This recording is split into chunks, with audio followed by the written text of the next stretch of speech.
Hello and welcome. I'm Dan McDermott. This is Google Plus Week, our unofficial look at the world's coolest social network. And it has not been portrayed as the coolest social network throughout the media for the last couple of weeks. Kind of a lot of criticism. And we've been talking about it. We talked about it last week. And it's not all, it's not an aberration. It's sort of a steady drumbeat. And so we've been looking at two questions in my mind. One, we all like it, but some folks don't get it. Some folks find it difficult to pick up on Google Plus, and some folks find that there's no what I call return on investment, not in terms of monetary value, but merely in terms of is it worth your time? And a lot of folks find that it's not. So we're trying to delve into that and figure out, because we're not convinced that Google's figured out what the problem is, if there is a problem. There was one article that attracted a lot of attention. There's a couple articles today that we're going to discuss, and we have the authors of those two posts here. One of them, it was on CBS News Money Watch, and I want to welcome our first guest, and that is John Baldoni. Welcome, sir. Glad to have you with us. Thank you very much. Okay. Happy to be So here. I'd like to know if you could, your article was called, the title of your article, Why Google Plus is a Failure. Now my first reaction was, this is, I think, I posted this today on Mike Downs. He posted to your article, and I think I referred to it as, this sounds to me like this title is sort of a trending topic, SEO-driven title like you'd see on Business Insider or something, or Huffington Post. And then I read it, and you have a point. So you have a point you want to make. So give us kind of the rundown on what your general thesis is. Why is Google Plus a failure? Google Plus is not a failure. Google is the failure in its portraying Google Plus to the media. That's I think most of the people who responded to my post did not read beyond the headline. I'm simply quoting the media firestorm about an article that in the Wall Street Journal 10 days ago about the inflated numbers of users. And then one of the executives at Google fired back in the New York Times and said it's the fastest growing enterprise. And to me, that sounded like a lot of hubris. And that's why I picked up on that point. First of all, I'm a Google fan. I even use AdWords. I want nothing but success for Google and Google Plus. If people get value out of Google Plus, bless them. It's not my media, but it is not my criticism is not about Google Plus. It's about Google's spin machine trying to make something that isn't is. And what I mean by that is Google's a highly successful organization, one of the most successful startups in American history, if not the most successful. And Google Plus is a new venture, but it seems not to match the way it's being portrayed by the folks in Mountain View. That's my point. I'm a leadership guy. I'm not a social media expert. And the facts and figures I quoted were simply from sources that are reputable. So, you can critique me all you want, but my comment is on Google management, not the Google service. Okay, in your defense, they really aren't providing a lot of metrics. They're disputing the 3-minute a month figure that famously was put out by ComScore, saying that on average people use Google Plus for 3 minutes and use Facebook for 7 hours a month. And then there's all sorts of criticisms of that number, saying the most notable criticism in my mind, and I'm getting ready to throw it to Alan, so get ready. The most notable criticism in my mind would be that it doesn't register mobile, but they're basically they're using the same criteria, whatever their measurement is. They're using the same criteria for all the services.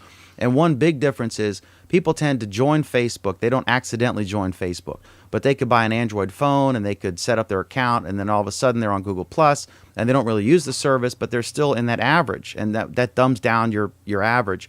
Clearly, Google Plus does not have the same number of users as Facebook or anything close to it. The folks who use it a lot. Everyone in this room is obviously a fan, and I appreciate you coming into the Lion's Den tonight, as it were. But there is a difference. But those of us who get, I'm trying to figure out. You use the service. You don't engage a lot. You don't have a lot of folks you've circled or who've circled you. You kind of, you've played with it a little bit. Like my sister, who's a social media expert, right? And you're admittedly, you're not a computer scientist, right? You're not a tech geek.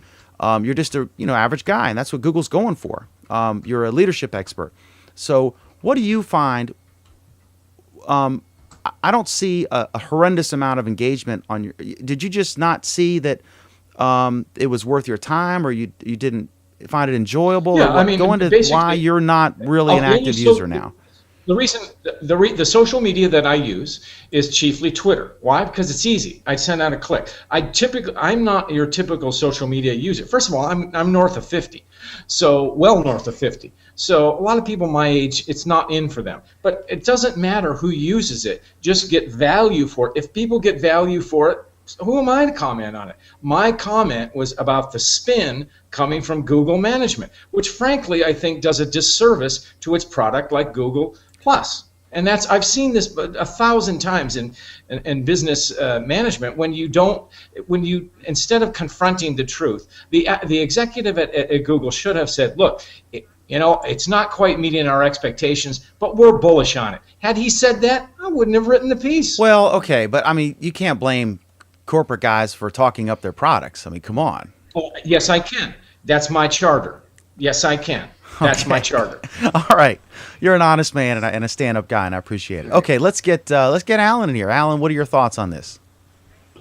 Well, it's funny. I read his article, and my first reaction is, yes, here's somebody who's finally not saying, Google is a ghost town. He's not saying that. He's not saying Google's right. He's not really taking a stand on that position. He's making an interesting comparison, and he came out and said, and I apologize if I mischaracterize it a little bit, but he basically said, look, Google has a problem. Whether they admit it to themselves, whether they admit it to us or not, they have a problem. And if they don't address it, they're going to blow the whole thing. And the comparison he makes is to the auto industry 10, 20 years ago, who were in complete denial that they were about to be steamrolled over. And they were quoting numbers saying how great they were doing. They were quoting numbers saying how in wonderful shape their industry was, until it wasn't. At which point, the rug was pulled out from under them. And I think that's kind of the lesson that I think all of us want to, grab Vic and shake him and say, look, if you're saying your numbers are fine, great, maybe they're fine, but you need to prove that somehow. And quoting numbers that just give your point doesn't necessarily prove it. You can say that your service is different than Facebook, and that's fine. It is different than Facebook, but you now need to give us numbers that make us believe you. The question I have for John is kind of basically how do you see Google Plus?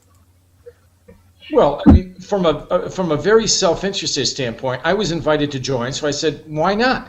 I'm always, as a leadership person, I'm looking for new ways to engage my audience. My traditional ways is through through the traditional media, through my speaking engagements, through my books. I do a lot of video, and a little bit in social media. Why wouldn't I try Google Plus? Okay, so basically, and I'm just, I put my toe in the water. If it catches volume, I'll embrace it. But my comment is, again, and you captured my point exactly, it's not about Google Plus. It's got a lot of bells and whistles on it. But the issue was with the management at Google, not the product. Okay, real quick. First of all, let me clarify. Google is a very, very well-run company. It's simply the way they have handled the media or the spin on this particular story. That's my edge on this particular okay, item. we've only got John. Go ahead, Alan, real quick, because we got about 5 more minutes with John. I can hang on a little longer Okay, if you want me. all right, Alan, go ahead. With us, the John, that a message few more minutes could be a dangerous commitment with Google Plus Week. But go ahead, I'm just kidding. Go ahead, Alan. What is the message that you as a person in the media, as a person somewhat outside Google Plus, is getting from Google management about how they're portraying this product, their product as a whole? And a great question coming in from our chat: what do you think they should be doing about it? It's basically I see a discrepancy between published numbers and their reaction to it. What I would like them to say, what companies who have faced similar issues like every day do, is say, hey, it hasn't met our expectations, but you know what? We're working on it. Every day we're out there. And I'd be engaging in social media. I'd have my Google Plus advocates out there talking about its advantages. And I think the fact that the enthusiasm shown by you, that's a credible thing. They should be promoting this kind of thing. My only pushback, and it's not simply Google, it's just I haven't seen Google disown a message like I have seen in the company. You cited it was General Motors, of course. That was their habitual situation where they denied reality until it was too late. And then, I mean, the American history of business is riddled with examples like that. It simply confront the truth and like it. Google Plus is an underdog. Why not embrace the underdog status? I mean, you already dominate search, but why not have an underdog project? That's cool. You gain a lot of advocacy for that. Americans love an underdog. Okay, Jeff, you had some thoughts? Yeah, I do. And I'm not here to, be devil's advocate. And I hear what you're saying, but I do believe that, since Google Plus Hangouts and all that is relatively new in terms of, social media, right? And numbers themselves don't seem to be a good representation of the quality of the work out there that they're doing. I tend to give them a little slack. Of course, they're going to be sensitive about a product that they're just trying to get traction on. So I'm thinking that if I'm a Google employee and part of my metrics are to have a successful product in Google Plus, I'm going to be sensitive about that and probably portray and fight for it, which I like as a company. I want a company fighting for my product because I'm embracing Google Plus. So I can see why they'd want to do it. I mean, that's my point. Okay, let's go to Peter McDermott. You had something? And I'm going to throw it to Mohammed and Oleg and the rest of the gang real quick. Yeah, absolutely. John, a quick question for you. In the last paragraph of the article, you talk about Google being run well and making search popular and pay-per-click very viable. Well, search is changing. The model that existed before, it's changing a little bit because people are starting to rely on influence from social networks more so than they were from just organic search. So for Google to fit into the way that search is starting to evolve, wouldn't it be ignorant of them not to try a social network and not to push it and not to tout it to help grow their business? Oh, absolutely. They're smart doing what they're doing. And I mean, there's room in the social media sphere for something other than Facebook. I mean, why not? But my issue is not with the strategy. My issue is with the message. And tell the truth. That's all I'm saying. Because if you don't tell the truth, it's going to catch up to you sooner than later anyway. So when you're talking about the truth, though, are we talking about the ComScore statistics? They're stonewalling behind metrics that they won't back up their story. If it's the fastest growing thing they've ever seen, show us the numbers. That is one I got to give him props on that. I mean, that's one thing that he said, oh, these numbers are wildly inaccurate, but then he didn't offer any other numbers. Mohammed, let's get you in here. What were your thoughts? I mean, did you get a chance to read the article? What are your thoughts, Mohammed? You're a very honest arbiter. You love Google. You love Google Plus. You write Chrome extensions. You do it for free. You write sometimes to the consternation of Google, which is another topic we're going to hit tonight. But what were your thoughts on this article that you read? I believe they're just slamming. I think both of them are doing it just to gain audience, in my opinion. Like, Google's just saying that we have a lot of users and the stats are really fine. They do have a lot of users, don't get me wrong, but maybe they just want to market it more. That's one way to market, saying we have a lot of users. And the other people, they just want to have a story out, maybe, and say Google Plus is not popular and blah, blah, and they want, this is what I believe, personally. Like, I know Google Plus is popular because all the smart people are here, and they're communicating and collaborating and having a fun time, even if Google's not listening to us, but we're a big community. Like, I met all of you guys here. And but is it like PBS? It's great and it's smart, but not everyone likes it, and they never will. It's not for everyone. That's the thing. That's what I In was my saying opinion. before. I used the first term I was trying to come up with a word for this. I said, is Google Plus the Mensa of social networks? Because basically everyone on here is pretty smart, like John is, and he has a legitimate point, and he's a very articulate guy. I certainly disagree with his headline and the premise of it, but the once you get down to the meat, he's got some serious argument here. He's got some game there. So I'm wondering if is it always going to be that way, or do you think? I mean, had they gone down a road where they're PBS and they can have different programming, but it's still PBS, and not everyone's going to like PBS, or is it time to what's If you the deal? notice, What do they if do? you notice what they did if you notice what they did today, they hired Kevin Rose, right? And Kevin Rose is a very outspoken person. He's always outgoing, and he makes a lot of podcasts, and he's one of the people who pioneered streaming, right? On like a feed with Dig and stuff like that. And they hired him. It proves to me that they're trying to find different types of people, not only engineers. They're going after people who are thinkers. So I think they're trying to pop from their engineering bubble and trying to get talent from elsewhere. Because this is what I felt about the acquisition today. Like they didn't acquire Oink; they acquired the people inside Oink. Yeah, I was shocked. We were gossiping about that, for lack of a better term, before we started the broadcast. But we'll get to Oink and we'll get to it. Oink But yeah, again after. it's I guess that's the thing, that they need to innovate, Like, and they need to I adapt tested- and be able to modify, and they're engineers by culture, right?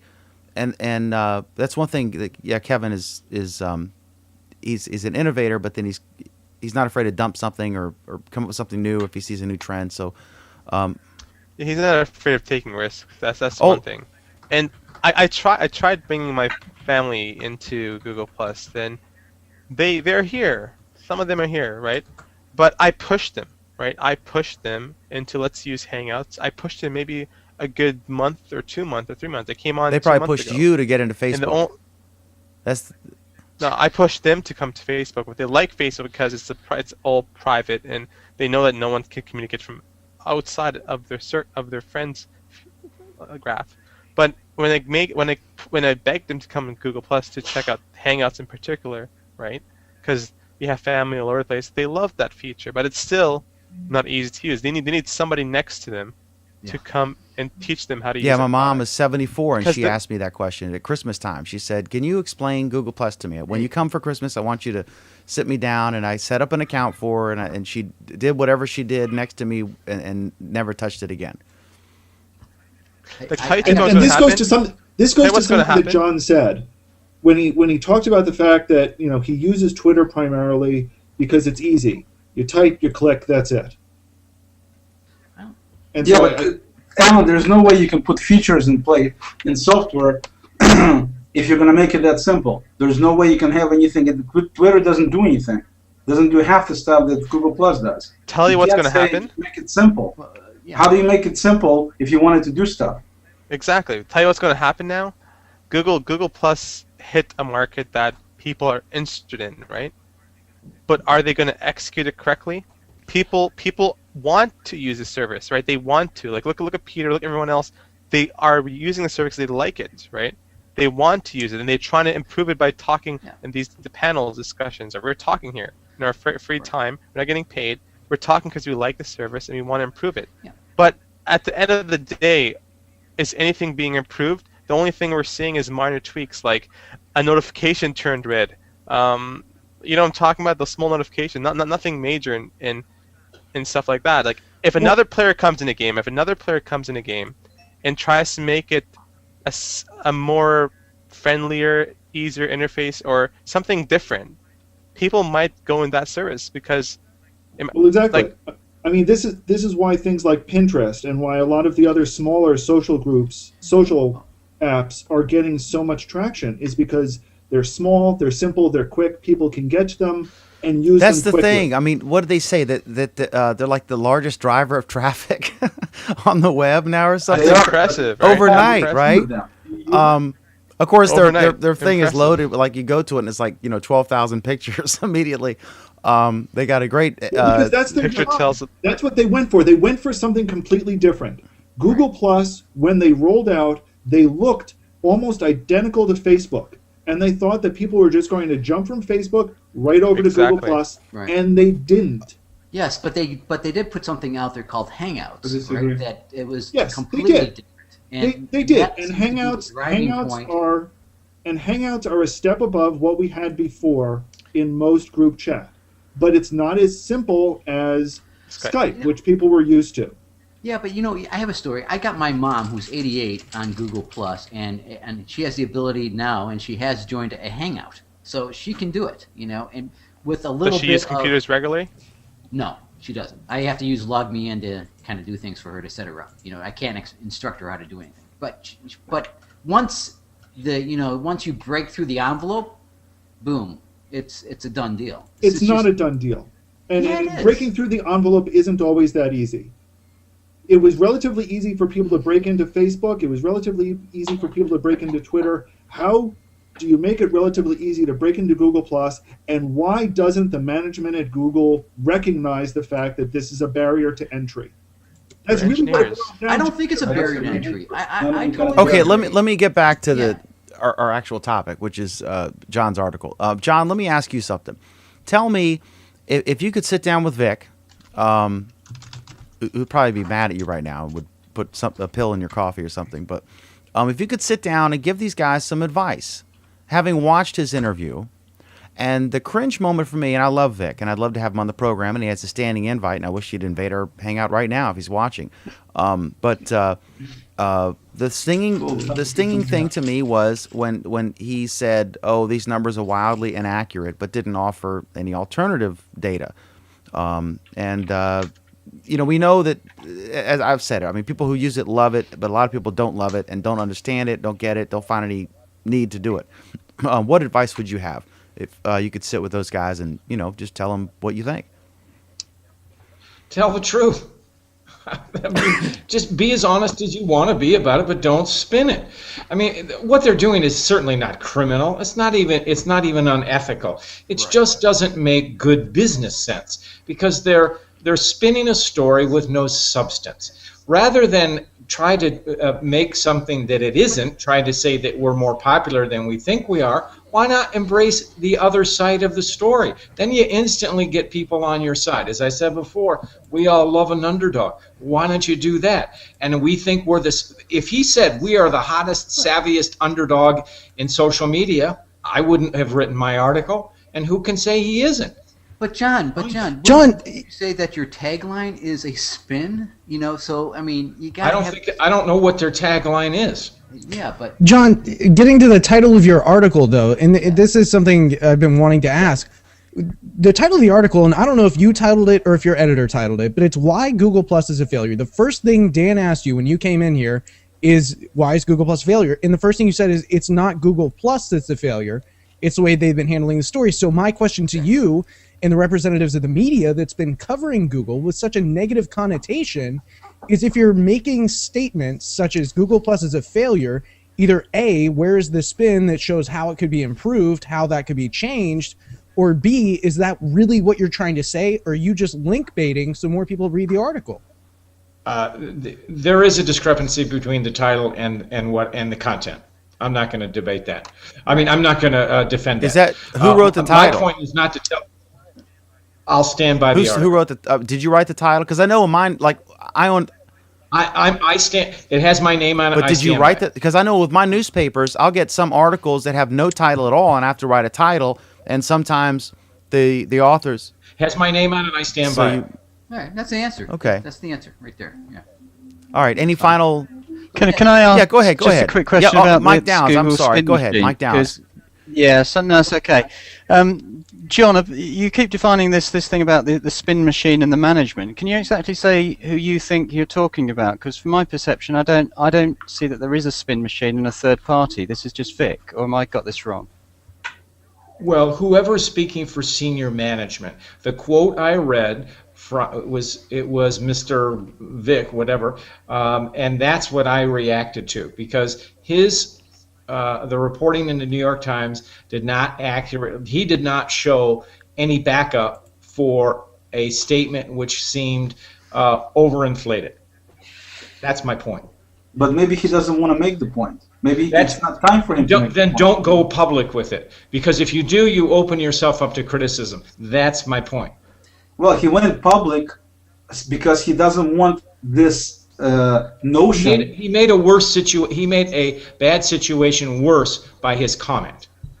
And I'm Possibly. telling you from a media standpoint, what he should have done is either disprove it with facts and figures and metrics, or say, we're not as fast as we think we are, but we think we're pretty cool, and you're going to see a lot of changes and coming down the line. I hope everybody will stick with us and stay I got to tuned. say one. Okay. So sorry, can Yeah, I go can ahead. I just ComScore Go ahead, Mike. was wrong. Basically, that's all he said. ComScore's Okay. numbers were not complete and they were wrong. The So reason what's why wrong he with said that? they were wrong. The reason why I said they were wrong is because they're not taking mobile activity. Well, also, But they're it doesn't matter. judging the mobile, same. they're not But they're looking at judging any Facebook by the private same Yeah, but they're not criteria, taking right? So the mobile disparities. activity from Facebook They're as well, judging so. Mohammed, aren't they judging Facebook with the same metrics and tools that they're judging Google Plus? So, however, I mean, maybe it I wonder how they bring these metrics from. Like, how do they know how long I stay on Facebook? I have no idea. I mean, Like, I don't get that. I don't know. Metric They aspect. get it- Like, they how get does it John, ComScore know? John, I got to tell you, again, I appreciate you coming on, and you're always welcome to join us in the future. And I'm glad you're on your first hangout, and I hope you like it. Even though we're a fun bunch of guys, but I got to tell you, the You will get beat up. no. with this kind of topic. no. He offered. He's a leadership coach, and he has legitimate criticisms about Google's leadership's answering this story, and I share one point with him that if you're going to refute a metric, then offer an alternative metric that is accurate. He's That's a right. legitimate criticism. So John is accurate in that, in my opinion. But one thing I think is a legitimate question to ask you is the headline of the article, and I only ask you this one more time. The headline of the article, you kind of said, well, that wasn't my point when you went into it, and you said it differs from the meat of the article. And then I asked you if you wrote the headline, and you kind of wouldn't answer that a couple times. It's kind of you're employing the same tactic or the same, really the thing you're Exactly. criticizing Vic for. And I think it's a fair question to ask you if you're going to distance yourself from the headline, but say you stand by it because you wrote the article. Did you write it or did you approve it or what? Because the headline clearly is, kind of. No, but the bottom line, I think Dan was trying to say, is that you have reasons why you don't want to answer that question directly, and those No, are no, your no. reasons. There's nothing Oleg, wrong with that. he's our guest. let Dan talk. John, it's a fair question, isn't it? Did you write the headline? I take ownership of the headline. Yeah, okay. Has my name on Okay. it. All right. So, John, I got one All right, quick and then we question. got to Now that go to you our are next partic- guest. But Yeah. Now that you have participated in a hangout, and you were to look at your own business, could you see yourself implementing something like this, using the hangouts for how you conduct your business and how you do things? I mean, don't you find that this is a very cool service, and you could actually use this to your benefit? in Oh, your without question. ordinary life? Well, without question. I mean, and yeah, people video linked, absolutely. Of course. I mean, I do that. Yeah, absolutely. yeah, I think he likes So- it, and I think so- he, because I talked to him today, and he was eager, Jeff. I explained how to, and he did a test hangout with himself. I said just do one and invite yourself only, and then nobody will see it, right? The post, and then you can make sure the volume levels are working and stuff, and he likes it. He can see where right now he's engaging with. We got UK, we got all over the country here, and this is valuable. I mean, and this is a on-air hangout, which is more limited than the regular and the hangout with extras. Like if you're in a hangout with extras, you could, or I guess the regular one now, you could do here you can do a screen share. You can import Google Docs into it, so it's cool. But yeah, I'd like to, John. I'll tell you again. I appreciate you coming on, and you're welcome to hang out with us. But I know we've already exceeded the time you told me you had. But you're welcome to hang out and weigh in on other topics. And I'd love to have you back. Now that I'm guessing you're going to spend a little more time on Google Plus because of the attention you've gotten from this article on CBS News Money Watch. And I'd really love to get your perspective in a month or two as this evolves. Because, of course, it is, a lot of your criticisms are valid, right? And like I said, I think the title was, my initial observation I stand by, as you do your article, was that it was an SEO bait, whatever you want to call it. I'm guessing that, and you don't have to respond, I'm guessing that someone at CBS wrote the title and you said, okay, fine. And now you got to stick with it because you don't want to call them out. But that's just my speculation. But I think that you're a stand-up guy for coming on the show. I'd love to get your perspective in a month or two as you see how this evolves, because, of course, it is still a beta product. It's open beta, and I'm not using that as a crutch because they're promoting it with the Muppets and everything, so obviously it's not just some obscure, alpha test. But I'd love to get, as it evolves, I'd love to see if your perspective changes at all. And I want honesty. I don't want you to say all the right things. I'm curious. But you're an intelligent guy, and you're always welcome to join our program. And thanks for entering the lion's den, as it were. Thank you very much for the opportunity to express my point of view, and I appreciate all the cogent feedback from the folks. And I would hope that Google would channel the passion that all of you have for this product. You are its advocates. It will be people like you who champion the product and make it work. Thank you very much. Okay, awesome. That's great. You're a great guest, and thanks so much for doing this. You're awesome. Okay, so let's go to our next guest. And that is Samantha DeVita, and you also you somehow crazily agreed to come into this Google fandom opera chorus, whatever you want to call it. You wrote a post, and it got a little controversy. So why don't you tell us about your post or something? You see a trend developing here, right? We're trying to analyze. Yeah. We're not trying to defend it. We're trying to analyze what's going on with all the media criticism we're getting, and like I said, both you guys have legitimate points. So go ahead and make yours. Sure. Let me start by saying that the headline of my article was engineered to be picked up socially. Obviously, you can read it and see that. So it was designed to be that way.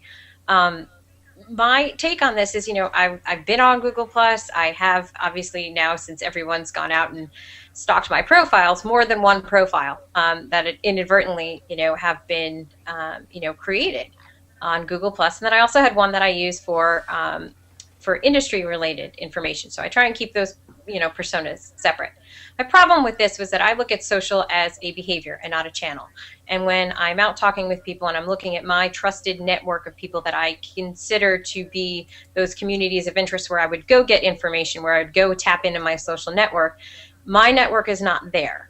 And then I'm also hearing and talking to people saying that, it's difficult to understand. So when I hear that, okay, maybe you don't use it properly, you have to learn how to use it. That to me was something that really stuck out, because I'm saying I shouldn't have to learn to use it, or someone shouldn't have to learn to use it. It should be ingrained. It should be easy. Twitter, very simple. Pinterest, very simple. You start to see these other things and they pick up speed for that very reason. And for me, I've been on there since July. I've been using it. I find the validity of the circle sometimes, not all that great, to be completely honest. In the last week and a half since that article's been out, I've had people putting me in circles, asking me what circle to be in, and I'm like, you can't possibly agree with and or care about anything I'm writing about, so why are you putting me in these circles? To me it was, it's been an interesting case study in engagement and brand loyalty, really, when I look at it. My take on this is that, from a behavioral standpoint, to me, it is another avenue of time that I would just have to spend on another social platform that's not ingrained in my day-to-day activity. Facebook, Twitter, LinkedIn, they're all kind of globally authenticated, and you're going back and forth, even with Pinterest. This is another separate platform I have to spend my time on, where my trusted community is not living at the moment. Did I say I'm never going to use it? No, clearly I'm here, right? You got me in the Hangout. Do I not post on them? Yeah, I have been posting on it. Do I make everything public? Absolutely not, because that's my choice. And that was something that annoyed me a little bit, to tell you the truth. Everybody was taking screenshots and attacking my profiles. I'm like, there's a reason that's private. So you can't take away the validity of my feelings and my opinion on the product itself that I don't think from a social behavioral standpoint meets my litmus test, and that's my opinion. I'm entitled to it. And I applaud you guys. I've said this many times in the posts that I've put out. I think the brand loyalty and the passion that you guys have is awesome. I'm not there yet. Okay. All right. Let me ask quick. Let me follow up on that. What would it take for you to get there? You say you're not there yet. What would it take? It would take my community to be there. More of my community, more of the people that I am engaged with. I was reading through and listening to other posts, and I happen to agree that, I think suggested lists of content and that would help me get there, because I'm going to find a community that I'm interested in. I'm not going to have random people putting me in circles and okay, so I'll circle you back. All right, let me see what you've got to offer. And then now I'm spending time trying to vet out the people that I'm following in these circles or talking to see if it's content I really care That's to a see. good point, though. Sam and Alan, real quick. That's a good point. Facebook is a true social network. It's where you talk to your immediate family, your friends, your real life friends that are local, and your classmates.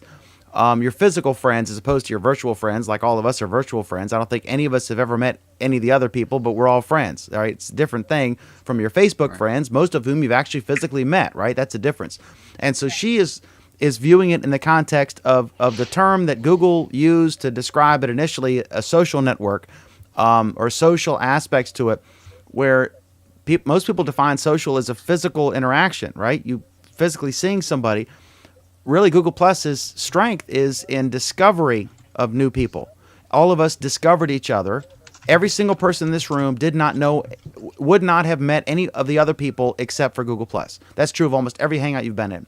But she said that I didn't see my other friends on here. So she was looking for something different. So I think that's very telling. Let me go to Alan, then Pam. Okay, you got to remember how Google built this up front. They said it was sharing reinvented for the web. They basically said when they launched this network that it was going to be just like real life, but we've moved it online. And they've changed that a lot since then, and now they're saying, it's not really like But they real also life. push It's, circles, different. and they said, like, you have several circles. You have your intermediate family circle. You have your colleagues at work circle. You have the people you know at the coffee shop or the bar, and then you have the people you randomly meet on the street. They build it as a social network. I mean, come on. But the assumption has always been that you would bring others to it, just like in any social network, right? And so that has been the assumption that other people that you know would join it because you're. But the problem has been, which Samantha's highlighting, is that she already has that network in Facebook.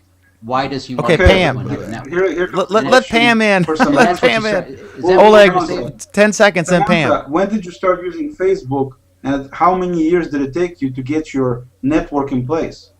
Now, see, what's interesting about Facebook is, so I was on MySpace first, right? And I was very much ingrained in that, like that, that aspect of it. Facebook came along right off the bat, not a big fan of it because, again, at that time, my network wasn't on there. Slowly but surely, it changed. The difference between that and Google right now for me and Google Plus right now for me is that my trusted network was on Facebook because I knew those people. So it took a little bit of time for the adoption rate to pick up and for me to say, oh, okay, let me jump over to Facebook and spend a little time and figure it out and, and have it become an ingrained part of my, day-to-day social. Did you knock Facebook at the time because of that? I'm sorry? Did you knock Facebook at the time because of that? I had an account. I didn't really use it. I didn't knock it because I saw the potential in it from a social aspect. Okay, so if you look at that experience with Facebook, not having your network, and then as people migrated or started it, then it became more of a place where you want it to be. How is it different than Google Plus? I mean, why is there expectation that everybody will be on Google Plus from day one? I see, and just this, this is, again, my opinion. This is, to me, a content curation machine of people I don't know. It is an untrusted network of people I don't know. I don't know any of you. We're now talking from all over the world, right? And I don't have a problem with that, but it's a group of people that I don't know. And what I see when I come in here, I see pictures, I see content, I see articles that I'm already getting in my other social networks, but from trusted people. So I'm not saying going back, putting you back in the beginning of Facebook when you didn't have this network of trusted people. Didn't have it at the time, right? Because it was too new. So if that's acceptable with Facebook, why is it not acceptable with Google Plus? And that's why not Google Plus now when it's only 6 months old, is my question. We didn't have the experience with social networking in the beginning of Facebook. We have 600 million people later. We know how social networking has been. In the beginning of Facebook, we were just happy that we got into a place that was only available to college kids. Right. Yeah, and it was new to everybody. Real quick, Pam, I deleted Facebook I'm gonna like 10 times. I'm gonna email Pam a picture of a baseball bat. And she's gonna hold it up and just you're gonna have to. I don't want to put you like Ellen on the McLaughlin group. Just trying to like let me speak. Go ahead, Pam. Pam, you had some observations you wanted to make. Go ahead, Pam. Yeah, actually, Samantha makes the same points that my first newbie adoptee made yesterday, and that's that. You know, I got a bunch of weirdo people I don't even know following me. It speaks like a stalker network. You know what I mean? Yes. I think that people who are uncomfortable being open and honest with people they don't trust, that is Google Plus's problem. Is that part of it? With people like Samantha, because she, like she said, she doesn't feel comfortable. Who is, you know, why are these people putting me in these circles, and what do they want from me, you know, and that kind of thing. It just speaks of a kind of a creepy type of thing. I've heard that more than once. This is interesting. What's the problem? I've got a follow-up question to what Pam said. Yeah. Wait, no. This is directed towards Samantha. Yeah. You Sure, can't possibly ignore this, and that's the larger issue here. And Well, is it a woman's viewpoint versus a man's viewpoint? No, because I didn't. that basis? No, Jeff, because I'm a woman and I didn't feel that way when I came on here. I love talking to all you people. I love posting and having the weirdos come in and say, "Hey, baby, you wanna," you know. I like all that. I think it's funny. I don't take it seriously. It's not But like the parked out in front of my house. You brought up a good point about these weirdos following you, and that's what Samantha had mentioned before. And Samantha, you said that was one of the things you hesitated, is you're seeing all these weird people, and you have this obligation to go and look at them and see if they're worth following or not. But my question is, do you do that every time somebody follows you on Twitter? And to follow up with that, if you write a newspaper, every time somebody reads your article, are you expected to drive to their house and read their diary? No, but I think the expectation's a little bit different when you classify this as a social network, right? Because what you're used to in a social network is not this. And I can tell you, you know, I wrote a follow-up piece to it, and I was I was surprised because here I am, I write this piece, it's, you know, just my opinion, and within 24 hours, I had people on 2 different platforms following me. People were taking screenshots of my profile and putting it out on Google Plus saying, her information's not public. And they were finding me on Facebook. They were finding me on Twitter. They were finding me on LinkedIn. That to me was invasive. And my second follow-up piece was really, you know, I'm like, you did the exact opposite of what you were trying to do. And what the last line of the first post that I wrote was that, you know, we will, you know, politely be bullied around the playground until we all hop on the seesaw. And that is exactly what happened. You bullied me around, you pushed me around, and you said, you don't have your profile information. Everything's not public. You need to do this. And all of a sudden people are commenting, and I'm in a hangout right now. Okay, but in the defense of those people, I mean, you are a marketing director, so you know how the game is played. And you did write a post about a trending topic. The demise of Google and the Muppets haven't saved us and blah, blah, blah. Yeah. So you knew, I mean, you can't say it's invasive if they start looking you up once you put something out there and it gets picked up. Right, and you put it out there to trend, right? You admittedly wrote an SEO-driven headline, so good for you. I mean, it worked, but you can't sit there and bitch about it. You know, if it's. Well, no, I'm not bitching about the fact that they came and found me. I'm not bitching about it. I'm saying, did it creep me out a little? Absolutely. Okay. Because there were, and the thing Samantha, that was so funny. Do you have your personal information available on LinkedIn and on Facebook? And profiles? Some of it. Well, because it's my trusted network. I will let my trusted network know what they want to know in Facebook. So- I control that because I know those people. I don't know you. I'm not going to put out exactly where I live and, you know, that I went to Starbucks today. No, nobody's talking about that. I'm just saying, you said people found some of your information on other networks and posted it on Google+. So my natural logical question is, if you're posting some information on other networks that anybody can easily find, why do you feel that somehow you're not putting on Google+ is somehow a No, way Oleg, to Oleg, keep the private? point is that even if she posts the exact same information on Google+, on It doesn't go Facebook, and out. LinkedIn, even if she only limits the information that everyone can see publicly, the fact that somebody said, oh, look, here's a person on Facebook and she's not posting all this information, let me go track her down. Yes. That's There is the a issue. difference between Right. the definition of social is interesting because, like with Twitter, you can follow anybody. It's all public, and with Facebook, it's kind of locked down. You know, since some of these profiles, you almost got to know somebody's social security number to friend them, right? And then once you friend them, it's a two-way street. With Google Plus, it can be a one-way street. Same thing with Twitter. You know, I follow people who don't follow me back, and vice versa. So, I'm wondering if this hybrid, I don't know if it's being mismarketed or what. I mean, I don't know. I mean, but I see this. I mean, this is a trend we're seeing from folks. And it's hard for us to picture it and understand it and empathize because we're such huge fans. And so that's why I'm trying to get Well, these folks on this here to is try the to learn point. what's going on. But I think they all have This is the point. points. Yeah. Go ahead, Oleg. The point is that, number one, the whole social world is completely bogus. Okay, because what's social for some people is still totally different for social for other people. And so try to put it in one little convenient spot or definition is meaningless because everybody has their own idea of what social is all about and how you're supposed to be social. The problem, Oleg, is that Google Plus, the way Google made Google Plus was to invite comparison to Facebook. They invited the comparison. Yeah. So you can't then turn around and say, oh, but wait a minute, Google Plus is social in a different way than Facebook is social, after saying that Google Plus is just like Facebook. I'm saying But forget the you whole don't word know social. Who what the cares? next- you Who don't know cares what the about if next- it's social or if it's not social? Yeah. Who cares?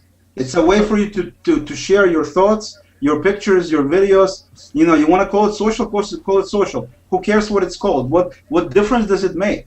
Well, the reason, well, no, Hold it on. doesn't May I matter ask what some- difference it makes. The problem is what comparisons it invites. Right. Google, by calling Google Plus social, invited the comparison to Facebook. Okay. No, And they MySpace. didn't. I disagree that Samantha, if they put in a privacy restriction similar to Facebook, where only you have to accept people who want to follow you, would that entice you to use it more, invite your friends more? Would it be something that would you see the benefits more than Facebook if your network were the same? If the quantity of people on it was the same? Yeah, Would you- here's my thing. I am quality over quantity, right? That's first of all. Second of all, the information that, just to back up here, because I couldn't get in edgewise here, the information like that was actually screenshotted were my other profiles because I inadvertently signed up for a Google Plus account by accident one day. And so one of them I wasn't even using and it was still private, and one was a more public facing one. Okay. So all of my information that I consider to be personal private information is on Facebook, and that's under lockdown, and certain people can see, you know, certain things. I think the big problem here is that, again, it's the way it's being marketed. We all have a certain expectation when you hear social network. You don't hear Pinterest being marketed as a social network. Not so much. It's an engagement. It is a discovery. It's, you know, let me come and discover other people that like my interests. This is the big problem for me, is that it's being marketed as a social network, but really, who are you talking to that you know? That's, yes, okay, you have an element of social, but it's not truly a social network in the way that we have grown up knowing it. How much of that would change, Sam? How much of that would change if everyone was on it? Is that the problem, that not everyone's on it, or? Well, there's okay, and I can go through my list. My mother, my father, my sister, who's younger than I am. You know, a number of people are on it, but are they actually using it? No, right? And so you've got a bunch of users that, okay, I have my family circle and I have my acquaintances circle and the people that I worked with at Dow Jones, right? But they're not on there. So who am I talking to? A bunch of people I don't know. You know, and so should my trusted network then jump over to something else? They're saying no. The reason? It's another tool. It's another area where I have to spend my time, where it's not ingrained in an easy day-to-day manner for them. But who says you have to spend your time? Who says you have to? Who is forcing you to do this? That's what I don't understand. Well, No, Why she's do you saying. It's not going to get adopted if you're not spending time on it. Yeah. No, but Oleg, you're she's telling me saying- like you have to do this, and you're not really willing or able to spend the time. But you have. Why do you have to? If you're happy on Facebook, you have X amount of time. You're doing it. You got all the people you want. Why are you even using Google Plus? My question. Well, I am a social person. I like to go out. I am a marketer. I work in social and digital marketing. So, of course, I'm going to dabble and stick my foot in the water and get some thoughts on it and get some feedback. Of course, I'm going to do that. Do I see value in it from a marketing standpoint? Absolutely. Do I see the value in it from a content curation standpoint? Of course. Do I have to like it? No. And that's the whole point, you know. And no, that was the Samantha, whole you article. have to like it. You have No, to I It's like like don't. driving. You can love I cars don't and have love to like driving, but you have to deal with traffic. I hate this place with a passion, but damn right I'm going to use it. I'm going to use the hell out of Peter, this place. Right. okay, you had the last question that was great. Peter, you said, "What's the solution?" And this is a tough call because I don't Yeah, think. and that's what I'm seeing in the media, Dan. Is I keep seeing all these articles, and that's what I was trying to ask John before. Is okay, the title of all these articles, they're SEO, they're formed to get more clicks, and they're all very derogatory. But look, about the everyone does that. networking. You do that, right? I do So that let's too, not be right, critical but about so- that. We're just but saying that nobody's that's, nobody's suggesting a solution. Okay, well, wait, I just have to jump in here. So my article and the headline of my article was not to get more clicks. It was to get attention, and I've said this in the post, it was to get attention to bring up the conversation, which is what we're doing now. That is what I wanted, and we're doing it. So I got what I wanted, right? Because I'm a marketer, and I have an opinion on this, and this is what my community is talking about. So I want to jump in the conversation, and I wanted to get a pulse from my community on what was going on. Did I expect this? Absolutely not. But it's awesome because now I have something that, you know, I go back now and I'm looking at this from the standpoint of brand loyalty, brand engagement. What's the problem and what's the solution? So what You know, is the solution, in your opinion? What can Google Plus do, or Google do for Google Plus, Yeah, or you know, do you have a solution? Because I don't think anyone does yet. But it's still in beta. I think it's going to have to take some time. And that's what I said. It's going to need time. It's still in its infancy. I think the marketing of this I think the way it was marketed in terms of the behavior of people, of how they use social, was done poorly. To be honest, if you are expecting a service to, and I don't, and this is like a slippery slope because everyone keeps doing this. I don't but Google Plus and Facebook up together in terms of my expectations and comparing them to each other. You can't. They're not the same product. They're not the same behavior. Correct. Okay? So, and that's the problem, is that people are doing that. So Google has to come out with some better marketing and say, listen, guys, you know, this is what this is evolving to. This is what it's evolved at because of our community. Take that spin, go that route, and man up to it. Okay. Samantha, wouldn't you say that these Hangouts are the differentiator between the two? I mean, besides having the trusted network that you keep on referring to, but I mean, isn't this feature that we're in right now just a killer feature of Google Plus? Sure. Yeah, I mean, I guess it's great that I would be able to get my 70-something-year-old grandmother, you know, and see her, but I could also FaceTime her. So explain to me the difference. Well, we're having a group discussion. You know, if I had a Or you know, Skype, company, exactly. right? But it wouldn't. But you cannot do it with 10 people and have it, you know, So streamed. why you want 10 people with your grandma? Trust me, I do not want 10 members of my family one of in the- one environment. All right. That's No, one of wait, those Samantha. solutions- Yeah, Let me go talk ahead, to go ahead. Samantha. My mom is here. Her sister is in overseas, and her daughter is in California. So they use Skype at the beginning, but Skype is not enough. They want to talk together. Daughter, mother, sisters. They all do recipes and cooking together in the kitchen.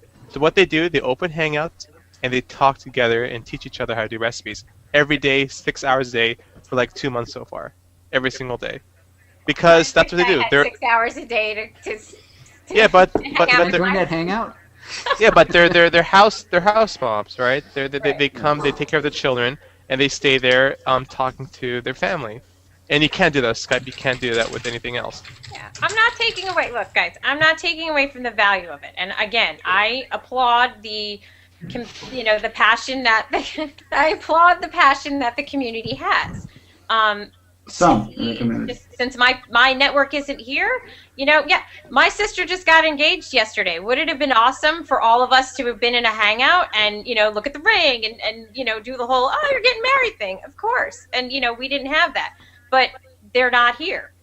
And that was the fundamental issue for me. My people aren't here because guess what? She posted it on Facebook and I got the text message and I got a picture and then she called me and we FaceTimed each other. Okay, let me just say that I think, and we got to go on to the next topic, and Samantha's going to hopefully stick around with us and weigh in on any of these other topics, and there's a boatload of them.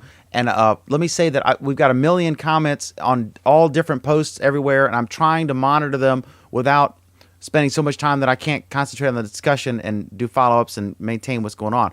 So, but I will say that there's a question of whether Google is on a trajectory of being unable to. It's like I don't know. It's like a design thing to me. It's a design thing, and I wonder if they've suffered the same thing that like Jeff and I have been in and out with Telestream that produces Wirecast, which is what I use to broadcast this show on Justin and record it. And there's something I've been moaning and groaning about a lack of a QC department. When I worked at Deltek as a database programmer, they had a QC department that was just, it was really, I think it was about 3 or 4 ladies in their 50s or 60s or whatever, and they would use the software, and they would just go through everything and click on every possible thing and offer their comments and find bugs and stuff. And I think Google, which is such a smart engineering company, I'm wondering if they're skipping that step with this. I'm wondering if they're back to my Mensa argument. You're wondering wrong, Dan. Tell me why I'm wrong, Oleg. You're wrong because number one, it's an ability. First of all, if you ever looked at the jobs at Google, they hire people with master's degrees, preference for doctorate. Okay, so that's how they hire people. Okay, some people, there's some moron. Hopefully, he's listening to the show who wrote that Vic Vendotra was a stupid guy. Okay, you have to be a complete moron to actually think that if you know where this guy came from and what his experience is like. So if you wrote a piece of code yourself ever, then you know, in terms of quality control, there's no such thing as clicking on everything and checking everything. It doesn't exist, okay? If you look at the scope of the whole Google Plus application and you look at the whole Google universe of services, everything they provided with Google Apps and search and Google Plus and everything else, you can't imagine the task it is to be able to run it without the happy fail whales like we see so much on Twitter. Okay, it's amazing how well they're running the infrastructure, can grow it and everything else. You don't get that done with people who don't check their code. It doesn't work. It doesn't fly like that.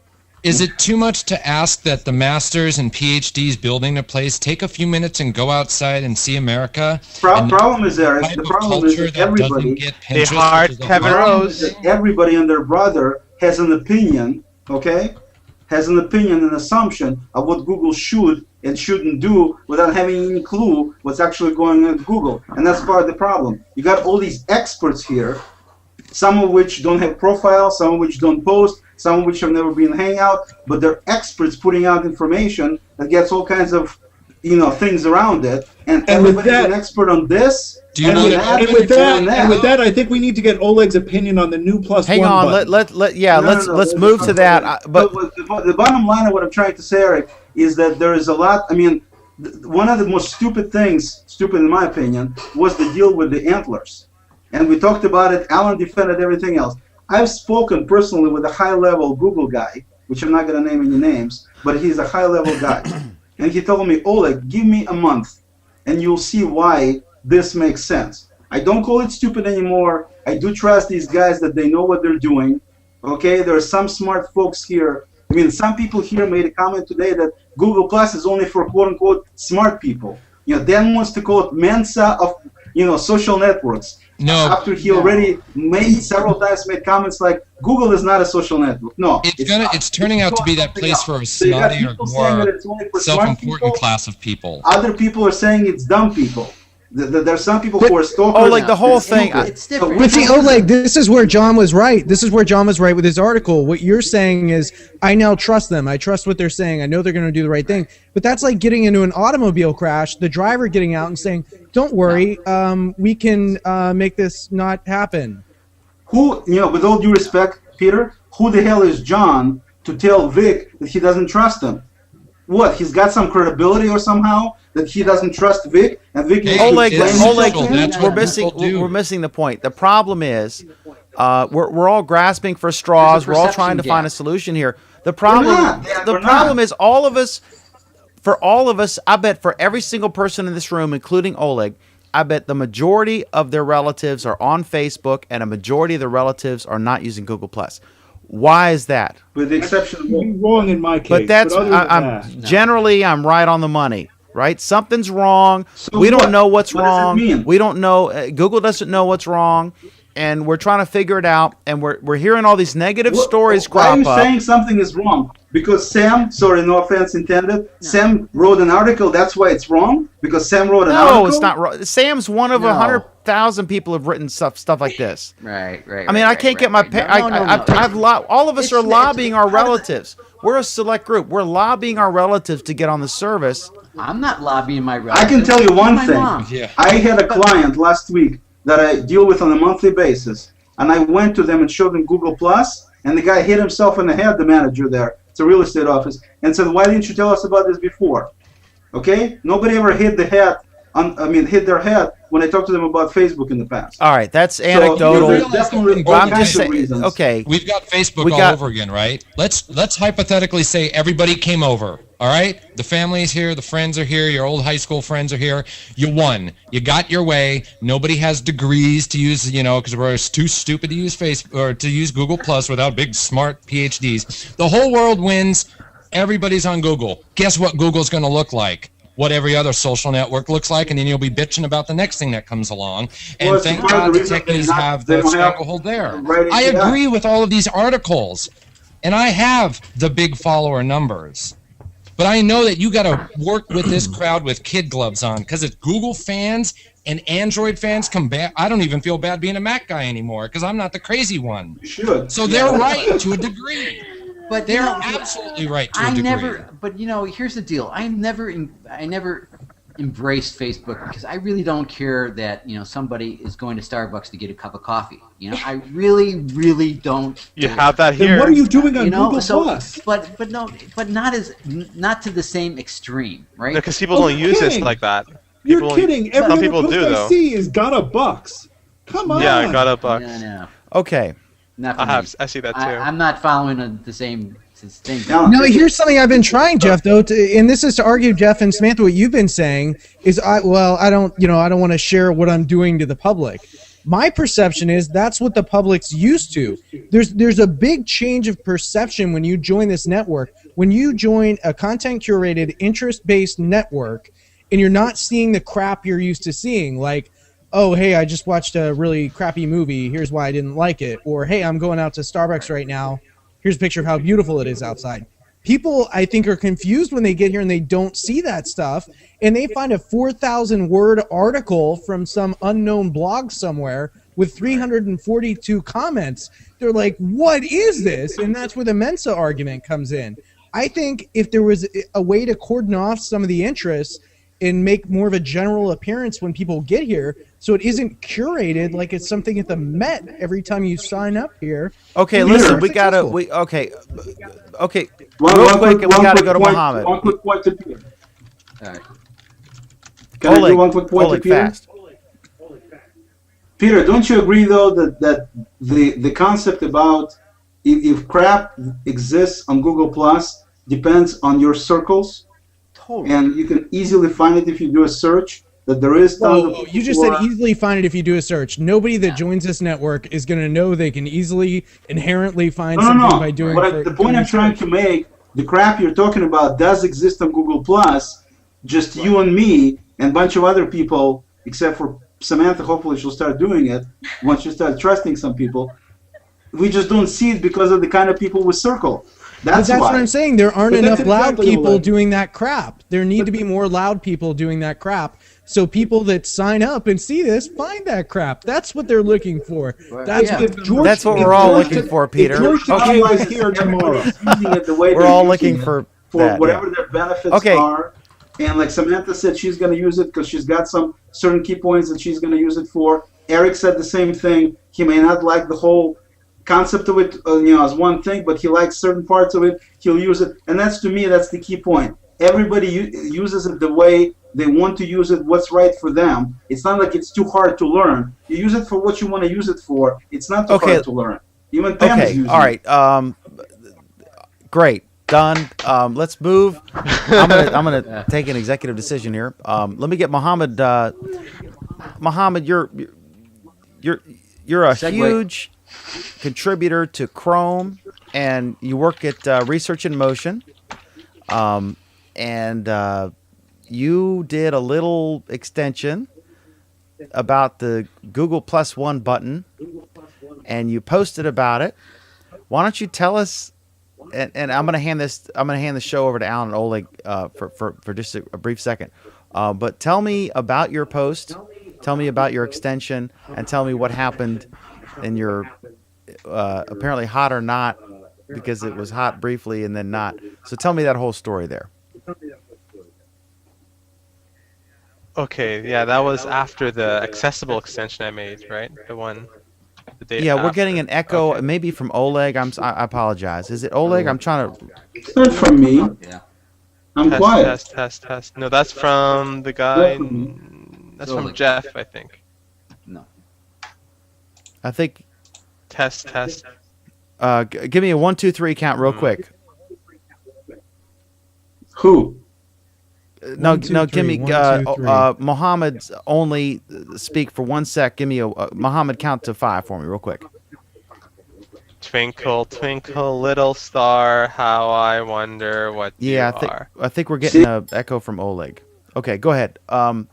We still love Oleg though. So go ahead.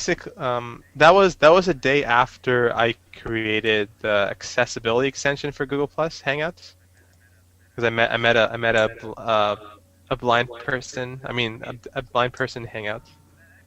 For that extension is basically because they released a new visual thing, the red button. So when I came home, I saw the red button, and it distracted me for some reason, because all I see is red now, all the red +1s and on the page, and I don't like that. I really like the old button. And on my stream, I saw a lot of people with the same issue, like a lot of people. Peter McDermott, Cliff Roth, I forget names. I really forget names. And everyone had the same issue. So I'm like, okay, it's not hard to implement something, because Cliff Roth summoned me. He's like, Mohammed, build something. I'm like, okay, give me 5 to 10 minutes. So I spent like roughly 15 minutes, and I created a small user script that basically converts everything that has +1s. I tried to convert everything to the old button. And that went kind of viral really fast. Within, like, it went on a What's Hot list. Then eventually it just dropped. It just dropped quickly. I pinged Peter. I'm like, Peter, what happened? He's like, that's what I was trying to tell you for a long time. I'm like, okay. I'm like, it just dropped. Like, it dropped, and it had more +1s than all the Google, like, in the What's Hot list. I see a lot of Google Plus pages, like Google Play, Google Developers, all the Plus pages, and mine. And they only had like 20 shares, 50 +1s, but they've been there 6 hours ago. Mine's been there 1 minute ago, right? And it had 30 shares already, 30 +1s, a lot of comments, and it's still not in a list. I'm like, okay, let me wait. Then eventually, after an hour, it had over 200 shares, and it had more shares in the Google Plus pages. I'm like, how could that happen? Like, why would suggested user lists be on a list for days, and they don't have the same amount of +1s or reshares? While my post, which was really hot in Google Plus, right? You guys agree that was the hottest topic in that day, that the red button appeared, and that wasn't on the list at all. Nothing like that. So quickly, I realized that many people had the same problem for the last like 2 months on Google Plus, and that's what it's giving bad. It's giving bad bad effect to the people like us. They're like, why is this happening to us, right? Like, I'm feeling saddened because I want to see stuff in What's Hot that I'm interested in and stuff like that. I don't want to like see the same post over and over again. Like yesterday, I saw a post with an image and text on it, and that only like I really wanted my word to go out, but it went out in a manual way. Like people just sharing it and people just by luck seeing it. It didn't. And So, then I don't know. the Then a question, Googler, Mohammed, came and said it was a bug. I'm like, it's been a bug for two months. Is it really a bug, or there? I don't know. Like a bug like this is really, really bad to see. Like pages, verified users are always on that list, and suggest users. These are when people have more rate than any other person. And it's, So, Mohammed, were you? anybody? Sorry, Peter. No, I was just curious, Mohammed, if you were more upset about the changing of the button and the design with that, or the fact that you had posted the extension that you had written, which would revert the new Pantone colored button back to the original multi-primary colored button, and your post explaining how you had created the extension and how to install it Yeah, had appeared on the What's Hot list, and then very shortly later disappeared from the What's Hot list. within a after whole lot minute, of I interaction. timed it. It's like less than a minute. Not less, like 2 minutes, something like that. It's really, really fast. I was more disappointed. I was more disappointed that it got removed. It got silenced. It got favorite like on the What's Hot list. I got really A annoyed. bunch of people though said that they hated it. They hated the button. And Mohammed, did anybody applaud you physically for writing this extension? Many people said thank you. Yeah. Many people thank you. Now, wait a minute, though. Here's what I'm curious. Why, Oleg, why do you not like the button? For the same reason many people said they hate the way it looks. I don't like It the just doesn't button look as because attractive, in my view. no, I don't like the button because the red symbolizes negativity and symbolizes a high contrast. It could be The colorless first as thing is well. it's tangerine. It's not red. The second thing is I'm colorblind. everything else is blue. So everybody's website is blue. And the third thing is it's ugly. Why is it ugly? Because it caught your attention. And I got to tell you, when I first saw this thing, I was angry as all get out because it totally contrasted my website. But then I noticed the psychology behind it. There's something about the button being all white with the tiny, tiny little splash of the orange that colors the G and the +1, that when you click it and everything becomes the opposite, it inverts the color where the white space becomes the main color. You feel satisfied. You feel relieved. Like, oh, I fixed it. It was a problem. I fixed it. You fixed it by turning it all red? I mean, that's, I don't know. I think psychosomatically that's in there. That you're thinking that when you're seeing the button now, and you weren't thinking that before because it looks so much like, what color is the Twitter logo? What color is the LinkedIn logo? What color is the Facebook logo? Is Yeah. Google going to stand out if they really If they were also even have the blue. same color No, palette? it's an aesthetic thing. For a lot of people said they hated it. So, there got to be something to it. I muted myself. The thing is, but listen,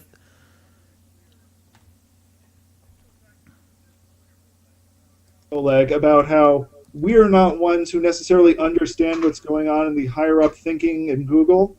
There is a lot of feedback on this even before it rolled out from the developer preview community.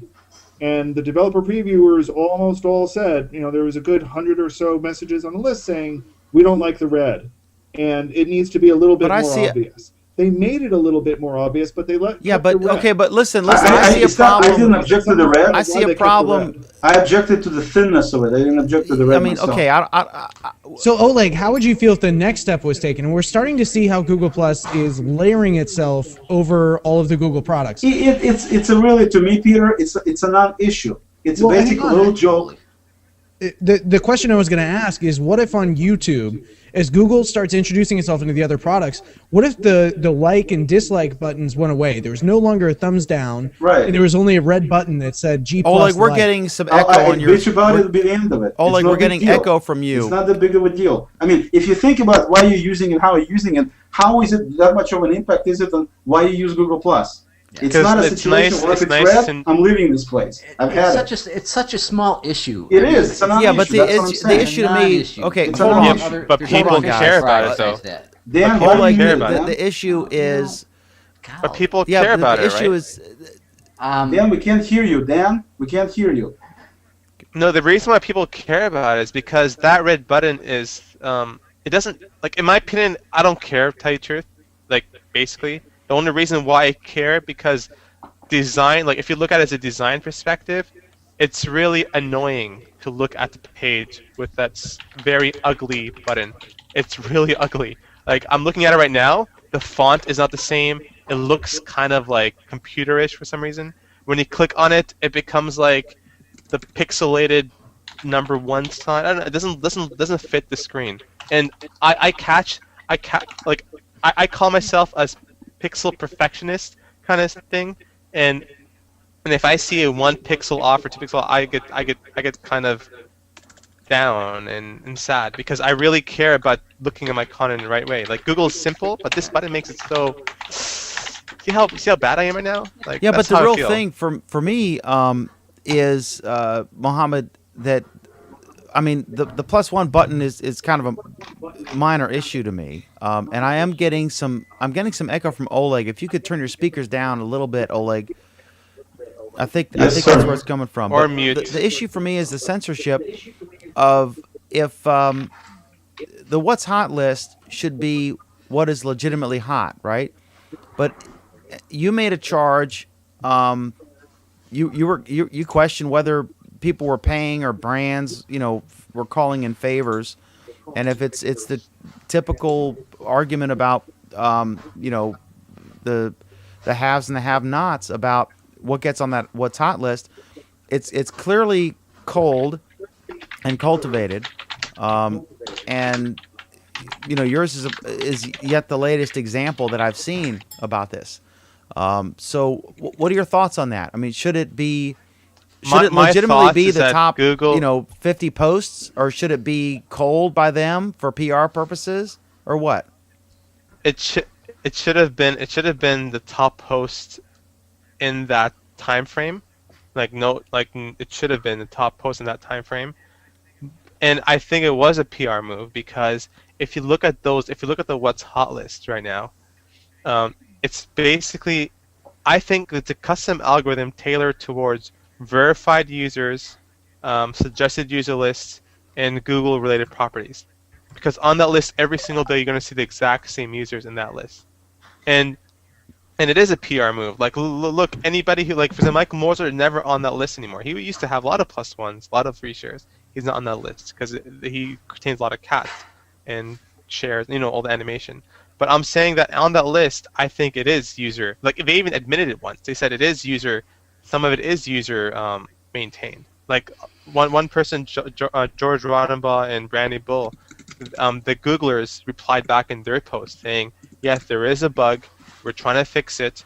It's been a month right now. There's no fix already, and we know it's a bug. So why can't they fix it? If they made it bad in a matter of a couple days, just undo it, right? I don't understand how. No, wait a minute. If I'm out of decaf coffee and I go and pour you regular coffee in a diner and you say that's decaf, right? And I know we don't have any decaf coffee, am I going to tell you no, it's regular? No, I'm going to try to make you happy and say, yeah, that's decaf. Yeah. So do you think it's all talk right now? What they're saying?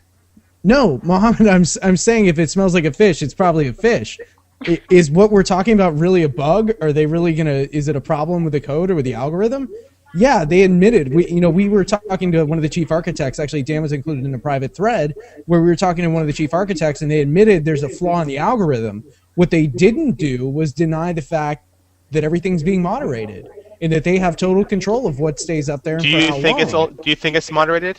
It is moderated. That was confirmed. Yes, absolutely. They're never going to deny that.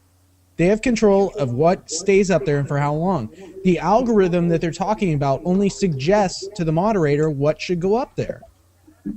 Mohammed, they admit it. Pam, your mic's Pam, down. Go ahead. mic is off. Pam.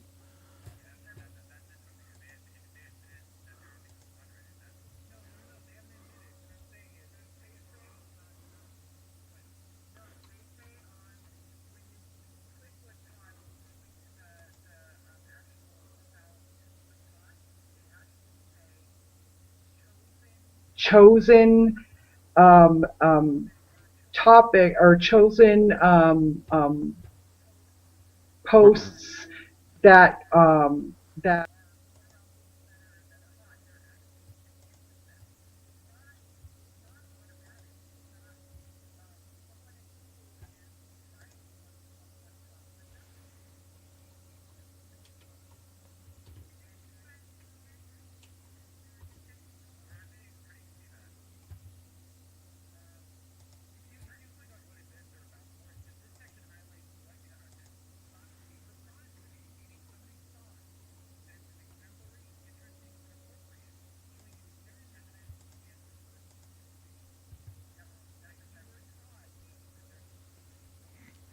element there. I think you're reading too much into that one word. Samantha, what were you trying to say?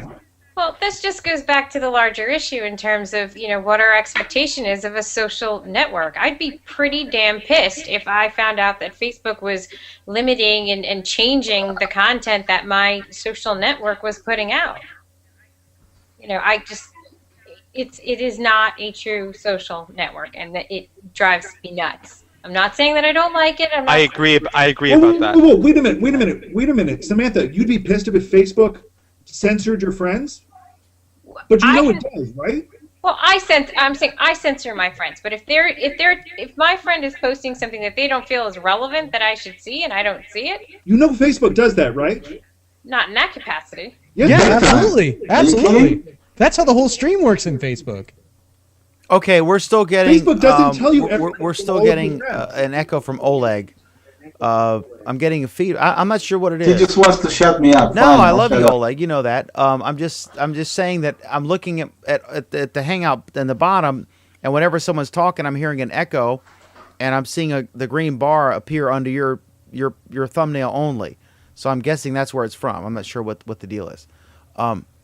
Yeah, Samantha, Facebook has an algorithm in place, and in Facebook's case, it is an algorithm that doesn't show you everything from all of your friends. Okay, so we all agree on this.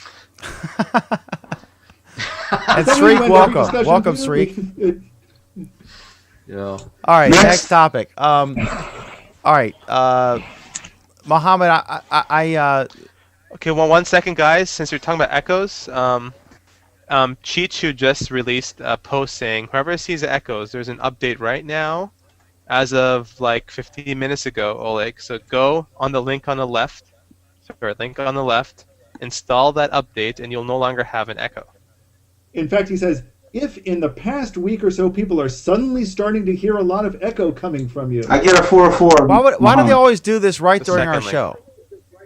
Like the games come out. Because they release everything on Friday night, Dan. Come on. Because engineers have no life on Friday night, so they can. Yeah. Oh man. Okay. All right. I know you got to leave in a sec, Mohammed. I know you wanted to get on Kevin Rose, so let me get your thoughts on this. And I think it's awesome. Isn't it fantastic? Tell me, like it's a whole tell new me, shift. give me a minute, 30 seconds to a minute, a quick. Who is Kevin Rose for folks who don't know? Why does he matter? Why is this a big deal for Google? If I recall, Kevin Rose, he was in the Silicon Valley since the beginning, right? He founded many companies such as Tech. He was a co-host of Tech TV, if you guys knew about it. And then after Tech TV, he opened up Dig, which was really popular for news aggregation. And then he went to Revision 3, then Ponce, then Milk. And he's really regarded as a very good person in the tech industry because he has very great ideas, and he's pretty well known. Everybody respects him of the stuff he's doing, and he has a different mentality of every other person that Google really hires. He's not an engineer. I don't think is he educated? I think he dropped out of university, right? So he dropped out of university. He has no degree in university, and he's basically like a startup person that likes to build stuff. And Google's is hiring these types of people now, which is pretty cool. No echo. It worked. Yep. Cool. Okay. And Mohammed, what about the lack of success in pretty much all the ventures. I don't have anything against the guy, but look at his ideas that coming out of each venture. He has innovative ideas, like his venture out of Dig. Maybe he doesn't know how to build it at the end. Maybe he doesn't know how to maintain it, but certainly knew how to start it, make it big. He knows how to start it, invest it, and gather a lot of buzz. But then it dies out. But he knows how to start stuff. A lot of I mean, Oink apparently has had 100 and how many million people before they shut it down? Dig was huge. 150,000 at the beginning. Dig was huge. Oh, Dig was huge. Yeah, Dig was before Google News. Right. Mike Downs. But my point is his reasoning around his way of thinking is different than the way of how Googlers think. Right? He's more of a product person with an engineering mindset because he was a computer scientist. He dropped out, and he loves to build stuff and take risks, right? And that's what he's been doing for his Oink. What is Oink? What was Milk, sir? What is Milk? Milk was basically a platform to build rapid stuff every 3 months. Their first product was Oink, and then Oink got sold to Google, right? For the team. Yeah, I'm still shocked at this because he's a true celebrity, Mohammed, and in the tech world, and he is. He invested in Gowalla, Twitter, Foursquare, Dailymotion, Simple Geo, which is the biggest geo. Yeah, he has a track record. I mean, he's a celebrity. He's a hero. Oh my God, Pop! He invested in Facebook and Square. So I don't know how that's going to help Google because if he invests in Facebook, and he works at Google, he's working all the competitive. He invested in most of the competitors of Google, right? Facebook and Twitter. How is he working at Google Plus? Is that like a conflict? That's the thing, and also he's a big Apple fan, right? I mean, I don't know how he's going to get past Google security because he's probably at any given time got 17 Apple products. Dan. But Dan, look how he changed. Look how he changed. No, but look how he changed. When he announced his post on Twitter, instead of doing what he usually does and writes on Twitter, like usually, he actually linked it to a Google Plus page. Yeah, and that was. I'm excited. That was strange. I mean, this is like if all of a sudden Leo Laporte announced that he was going to work for Google, everyone would be shocked. Like, what? I mean, this is somebody you view in the context of like an entrepreneur doing their own thing, and then all of a sudden they get a job, and it's like, what? That's what surprised me the most is I don't view Kevin Rose as someone who's an employee for anybody, more like an investor, serial entrepreneur, whatever. And then all of a sudden he gets a gig somewhere, and it's kind of shocking to me. I mean, did that surprise you in that way, Mohammed?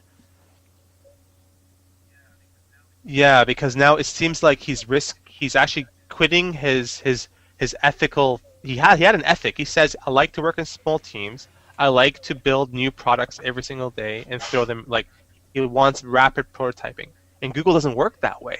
And they don't hack very fast. They like to take their time and discover stuff, right? That's how they're known. They take their time and build stuff right because they have a bigger crowd. But Kevin Rose, he likes smaller teams, and he invests in companies. So how is that going to help Google now? He may be out tomorrow, Mohammed. We don't know. I mean, I think it's he will help Google. He will because he has an awesome brain, and he'll bring innovation to this social network. I know that for a fact. He has so many. If you watch his Dignation, he always talks about products. He always talks about what's good, what's not good, and many people like him because they believe the same thing that he believes, and he's going to bring that to Google Plus. Hopefully, I don't know what position. Maybe he's going to be in the investor group. Maybe that's how. But we already have a Scoble. We already have an Owen. Peter. Yeah, but maybe he's not coming into the Google Plus. Maybe he's going to the Google Ventures business instead. That makes perfect sense, right? I don't know. Most of the reports say the work he's going to be doing here is going to be involved with social. And if what you're saying is he promotes companies, he promotes ideas, he does startups, we're already seeing that. I mean, that's what Scoble does. That's what his whole blog's about. That's what his video series is about. Yeah, but I think the difference is having him on for example. I think having him on the inside. One of the things that he might be the actual social evangelist inside Google Plus, inside Google, I'm sorry. So while Vic is the one who's actually driving the social train, Kevin and his team are going to be the ones who go to the many, many product teams that haven't integrated yet and say, look, here is how you integrate with Google Plus. Here's the code to do it. I can put something out in 5 days and show you. I that don't see him doing that. I don't see him being a developer relation. I see him more because look, it's very tricky because he invested in competitors of Google. He's a very big investor in Twitter, Foursquare, Dailymotion, and Facebook and Square. Google has competitors in every single of those products, right? In Foursquare. Yep. It's like so if he's gonna come in, like, this is what amazes me, like maybe he's gonna come there as, I think he's gonna work in social ventures, maybe. Who knows? I'm worried. I don't know. It's gonna be tricky. It's too early to talk about it anyway. Maybe the guy will leave tomorrow because Vic will piss him off. Or That's something. exactly Next topic. yeah. We're gonna move to actually, Oleg, you're the next topic. But my last comment on this is, that's what I said. Next topic.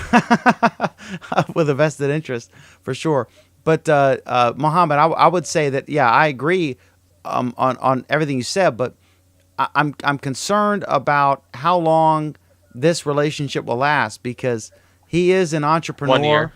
and to go from that to like Oleg and Alan, or freelancers or whatever you want to call it, if all of a sudden they work in a big corporation like that and they got rules and who they can talk to, they have to clear it through someone. I'm pessimistic about how that relationship might work, and I'm a little concerned about. I mean, I'm excited about the prospects, that could be positive, but it's interesting to see this kind of thing. I think it's too early to talk about it. No, wait, before the last comment. When Google acquired this company for how they build Hangouts, that was Simple.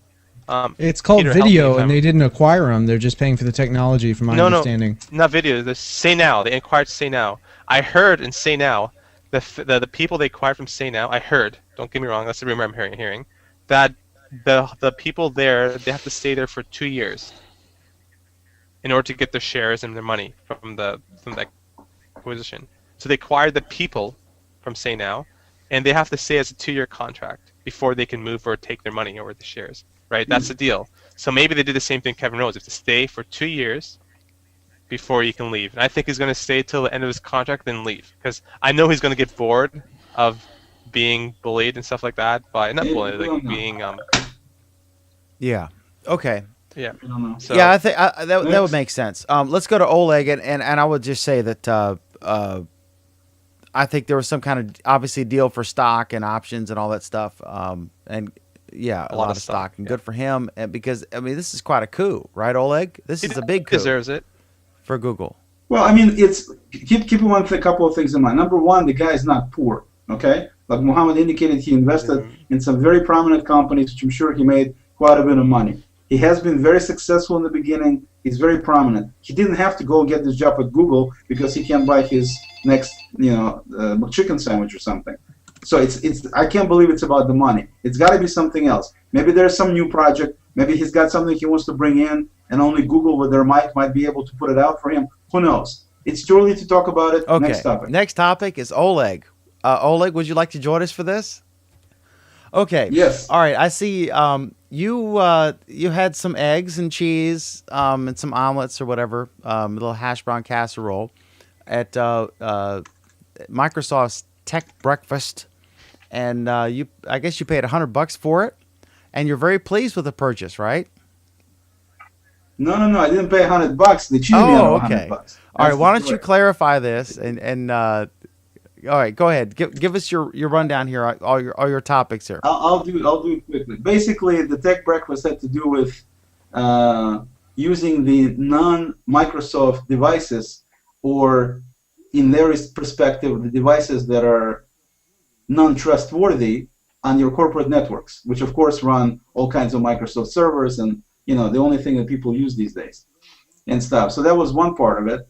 And it was amazing to me. The only thing I would say is amazing to me how much infrastructure they're trying to push on people to say that this is how it's supposed to be secure and to be quote unquote easy and so on, when you're spending an unbelievable amount of money, and a lot of the infrastructure is already available to use something like Google Apps in terms of various components. I'm not going to go into any details, but I'm just saying it was just a little bit on the ridiculous side.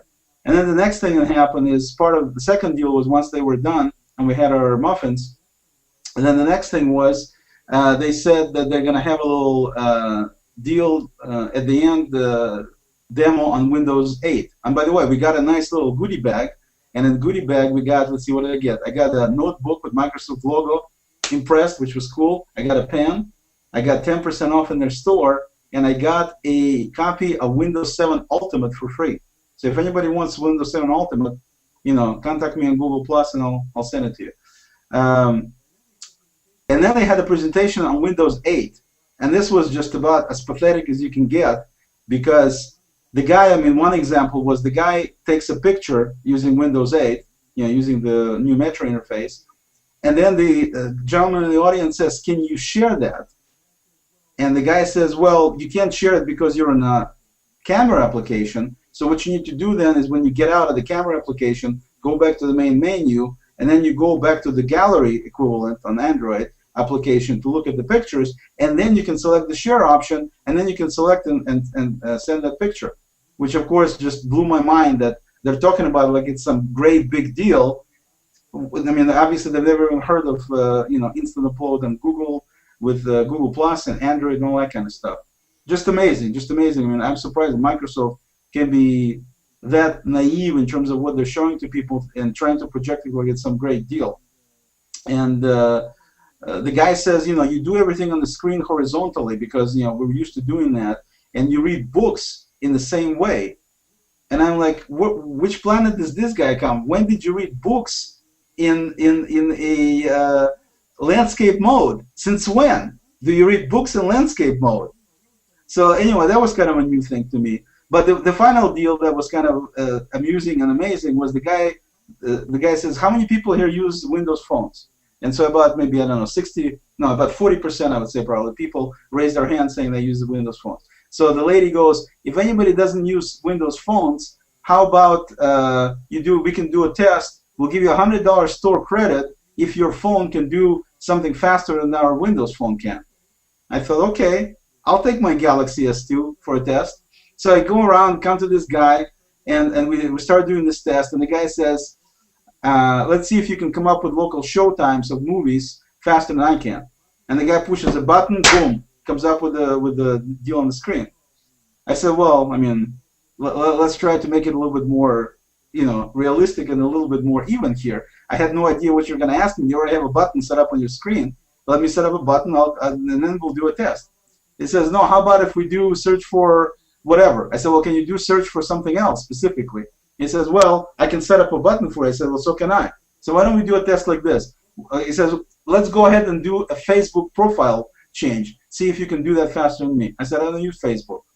And I said, how about if we do it in Google Plus? The guy goes, well, that's not what we do. And I'm like, you tell me you're doing Facebook? That's somehow a Microsoft product, and Google Plus isn't. That's why you don't touch it. But anyway, obviously it was, you know, totally lost cause talking to the guy. So how about we do this? Why don't we crank up Gmail? Okay, you start up Gmail and I'll start up Gmail and stuff. So we go, and of course I did have the button, Gmail button on my first screen. So we push the button. My screen instantly flips into Gmail. His screen's still doing the rotation of the graphics, so clearly it wasn't anywhere near as fast. And the guy says, well, you know, that's the kind of test that's not the test we're talking about. So anyway, so I wound up not getting my $100, even though my Gmail came up much, much faster than his did. But the whole notion, I mean, jokes aside, it was amazing to me how many different things they stated that are so plainly untrue about what you can do these days with Google online applications and with Android compared to what you can do with what they're pushing on Windows. It's day and night, but they're pushing it anyway. Okay, Alan, I know you're dying to get into this. Well, if I was dying to get into it, I would have interrupted Oleg. But you don't see a comparison here between the BS that Microsoft was peddling you this morning and the BS that we've been talking about all evening that Google is peddling? Not totally, Alan. The difference being we're still defending in a lot of ways what Google is doing in Google Plus and Google services, and we're not doing the same with Microsoft at all, even though I live in the Microsoft backyard. Oh, there are a lot of people that are doing the same for Microsoft. I mean, I follow my stream. No question. There are a lot of people that are doing the same, defending Microsoft. But if you look at it from the tech perspective, in terms of what different things do and how well they do it, you know who does what and how well they do it. Okay, you agree with me? If you keep going, I'll grant it to you for the moment. No, I'm just saying that I can see a lot of things that said about Microsoft, about the next version of Windows being so incredible, and you can do this and you can do that. We already had this in Google for years, actually. The same capabilities they're touting as new, incredible features that now everybody can finally have. And I'm saying it's totally disingenuous to push some of these things they're pushing as some kind of new technology where it's already available in Google. That's all I'm saying. So this new technology of Hangouts in Google has never been done anywhere else before? I don't know. I mean, something like Hangouts exactly. Probably they had some webcam type deals for multiple people. I'm sure they probably did. But in terms of having everything else that Google provides, no. I don't think anybody has. Okay, lessons learned, Oleg. Lessons learned, stick with Google. Lessons learned, stick with Google. I think Microsoft had something similar for the offices. Next. Next topic. Next topic. All right. Okay. Next topic is Priz, right? Photo management improvements. Oh yeah. Now we're getting to the features that they actually did bother to roll out in the past week. This is probably like the only halfway decent feature that they actually rolled out that people like. Basically, one of the things that people have been asking for it must have been about 9 months now, was the ability to manage photos, move them around in your album so you can position them differently, move them between albums. Previously, it was an absolutely horrible interface to do this. People had to resort to switching to Picasa Web and then switching back. Finally, these features are now finally rolling into Google+. So you can now change the order of your photos in Google+ itself. Great. Glad to finally have it. Maybe someday they'll get around to the rest of the improvements they've been promising for 9 months. Next topic. Okay, next topic is Anthony Klauser's here, and I want to ask him because I know Whoa. Echo. Got a bit of an echo there, Anthony. Hey, Anthony. Is it coming from me? It's coming from you. Because I have my headphones on and I'm not doing anything We different. can all hear Anthony okay. Stop breathing. I don't know how to fix that. All right, Anthony, I know you work at Wegmans and totally not at all related to Google+, but we've been hearing all this stuff about pink slime, and the main one thing I learned was that the main picture, they're talking about hamburgers, but the main picture that they're using for pink slime is actually chicken. And several, I guess the ABC News report asked 10 companies about it, and we went around on this. What are your thoughts now that you've dug into it a bit about this whole thing? Is it an issue? I mean, is this just an issue of transparency, or is this a substantive issue? What do you think? I guess to a certain degree, it's an issue of being honest with everyone about it. I think most people are upset because they didn't know about it, and the funny thing is, like, nothing's changed. People have been eating this for who knows how long they've been eating it. And they didn't know, and it was okay because they didn't know. I think the big issue is that people are being told they're eating ammonia, and they don't know what that means. I completely agree with you. I was actually going to say that. Sorry. So, I don't know. I don't think it's necessarily a big issue. I mean, what are hot dogs? All the garbage of that they don't use in other meats, and people are at least most people that I know, if not all people, are perfectly fine eating a hot dog, and I don't know if this is any different than eating a hot dog. A hamburger tastes good, a hot dog tastes good. So basically, I guess we're being told now The thing for me is it's a filler, right? The difference is one has ammonia in it and one doesn't. But it's a filler. It's a filler, and the federal government and I did this with Oleg before.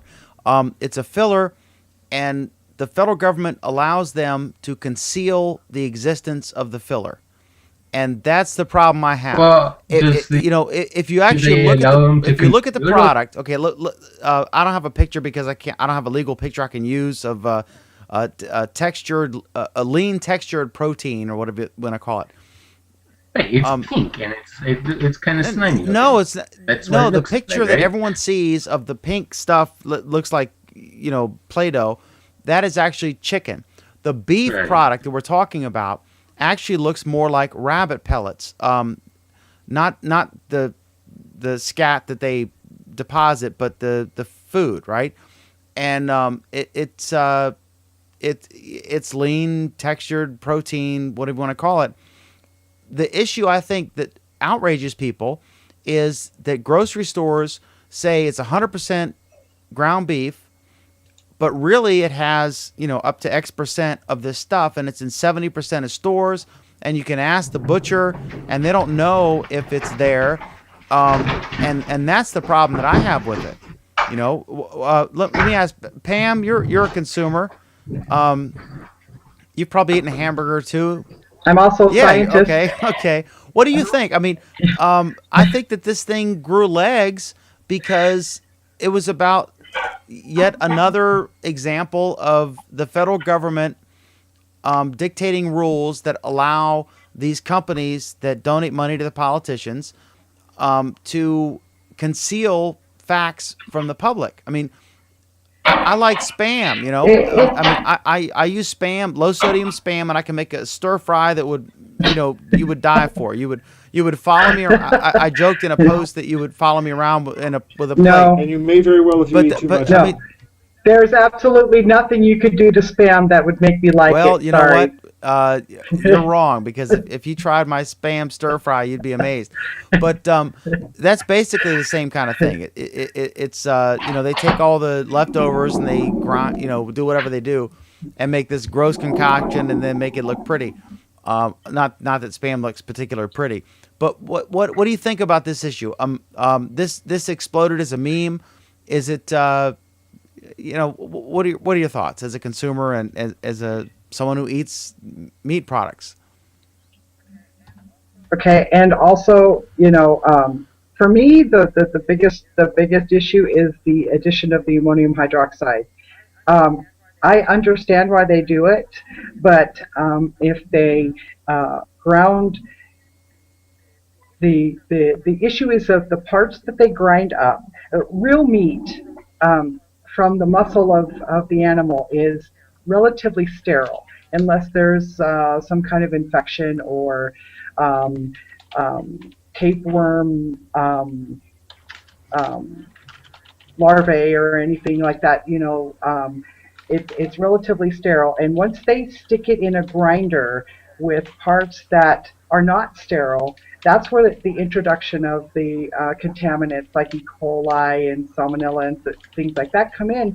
And the ammonium hydroxide is to kill the contaminants. But it's also harmful to us. It's not something that we should be eating. They barely feed this to dogs or to other animals that eat meat, and I think it's disingenuous of the government to say this is okay to ingest and that it's no different than meat. It is different than meat. It's different because the general consumer doesn't understand that we have taken parts of the cow that you normally wouldn't want to eat and we've shoved them into this big old grinder and mixed it with the muscle of the meat that is good for you, or relatively good for you, and we're calling it good. We added this stuff to kill all the bugs, but you know what kills the bugs is not really good for you either. It's kind of like pouring some Lysol on your hamburger, and that's what I don't like. Well, it's not like pouring Lysol on your hamburger. Yeah, I think. I mean, look. Anthony, come on. One's toxic, one's not. In any butcher shop, they're gonna bleach the area that they work on, right? That's right, and they clean, and they're very, very good about cleaning. But in the high volume, high turnover type of plants like that, that it's not clean, and they're covering up the fact that it's not clean by adding this. It's Yeah, but the thing, okay, so- getting back to Wegmans, which is a wonderful chain, like Whole Foods, that kind of thing. I mean, they pride themselves on quality and they're a higher end chain, right? I mean, Anthony. Yeah, they're Yeah, not. I mean, It's not Walmart. That's kind of a biased point of view, but yes. Yeah. So, you work there, so you're pro Wegmans. But the thing is, when I looked at their post, there was some disingenuous nonsense going on, some defensive BS. They said that the question of what was it? I forget the exact title, but it was about the pink slime. Or no, it was they were focusing on the ammonia thing, and someone said, "Do you use pink slime?"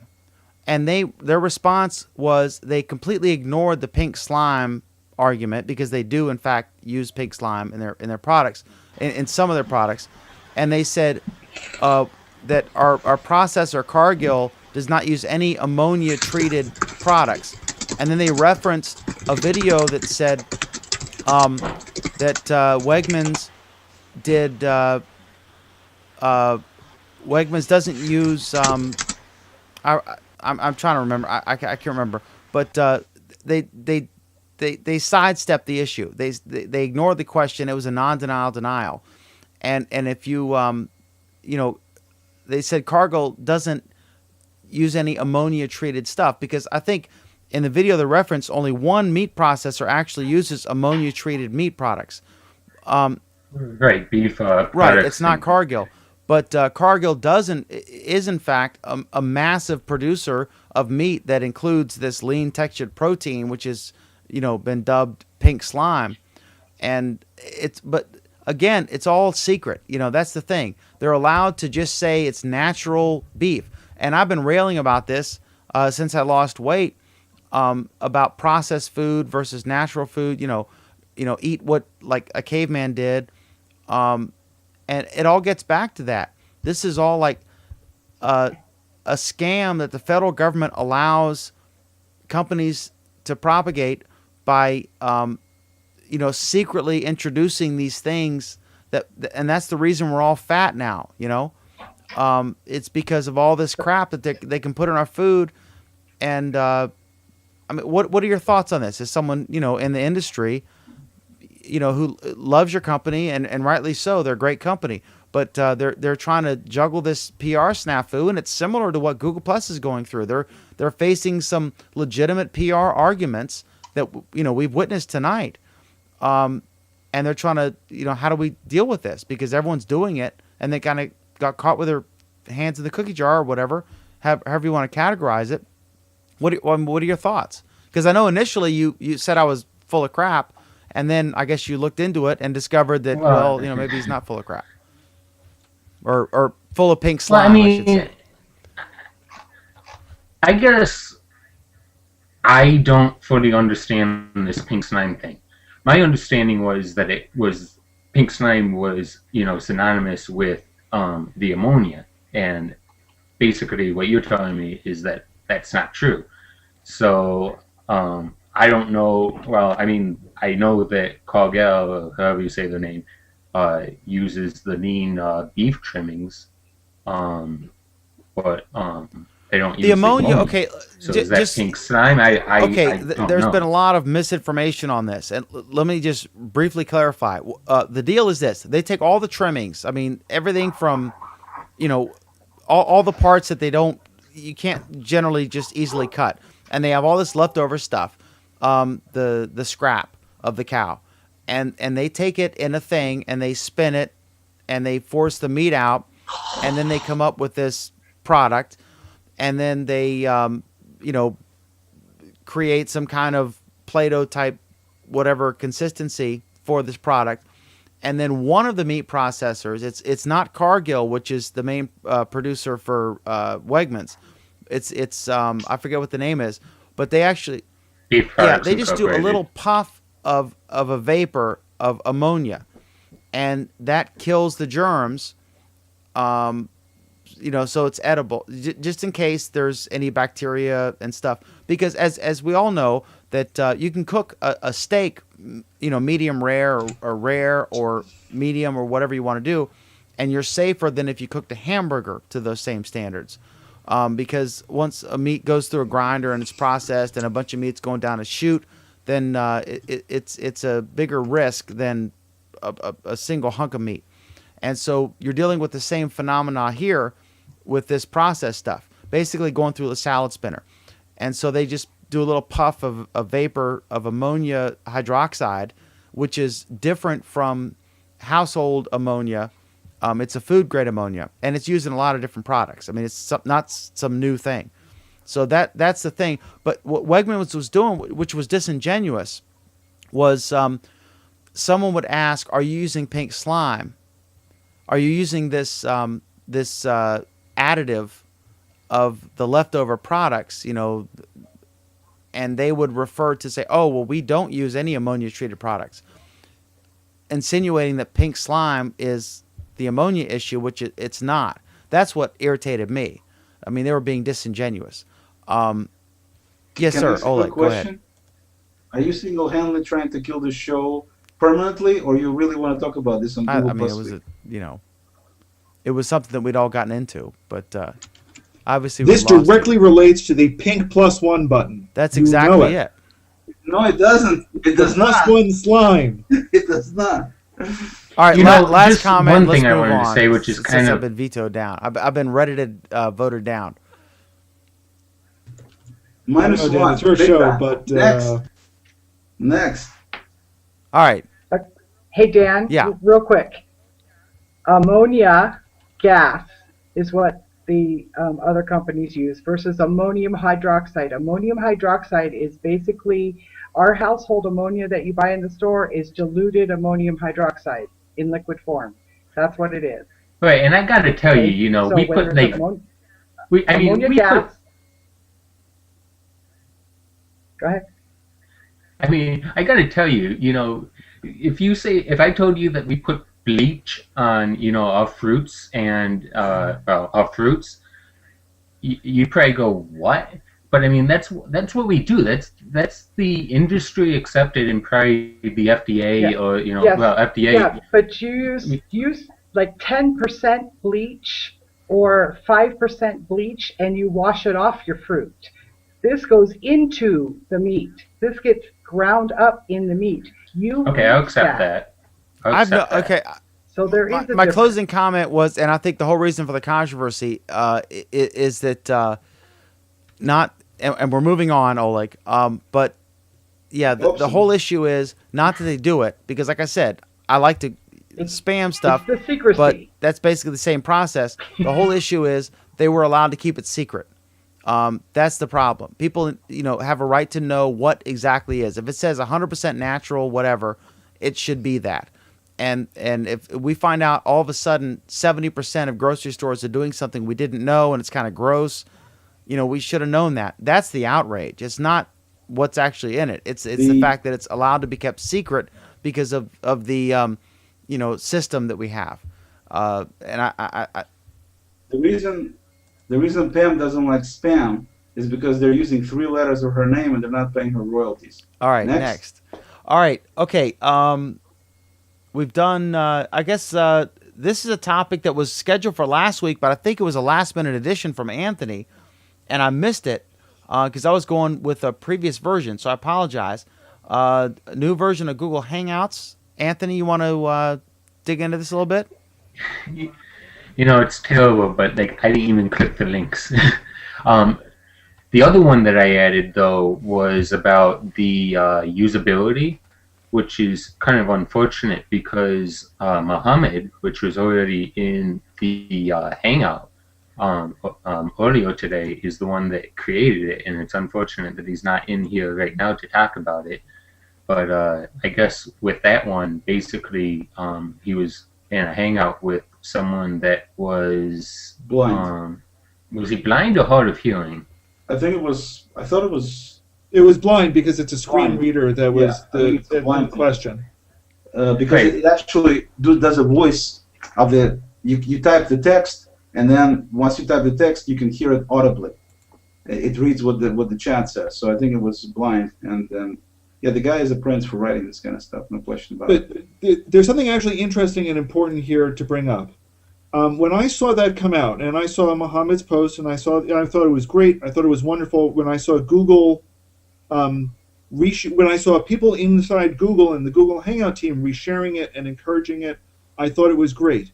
What I found really shocking is that the day before, I was sitting in a Hangout with the Hangout development team, and someone said, "Hey, we're having problems with the screen reader." And the Hangout people said, "Well, send us the information because we're trying to work on the accessibility. We thought we've got it right, but if you've got a concrete problem, let us know the details." Mm-hmm. Okay? And Mohammed went and fixed it.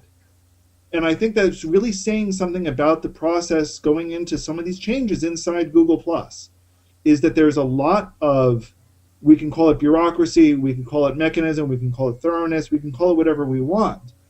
But right now, changes, some of which may be important changes, are kind of bogged down inside Google+.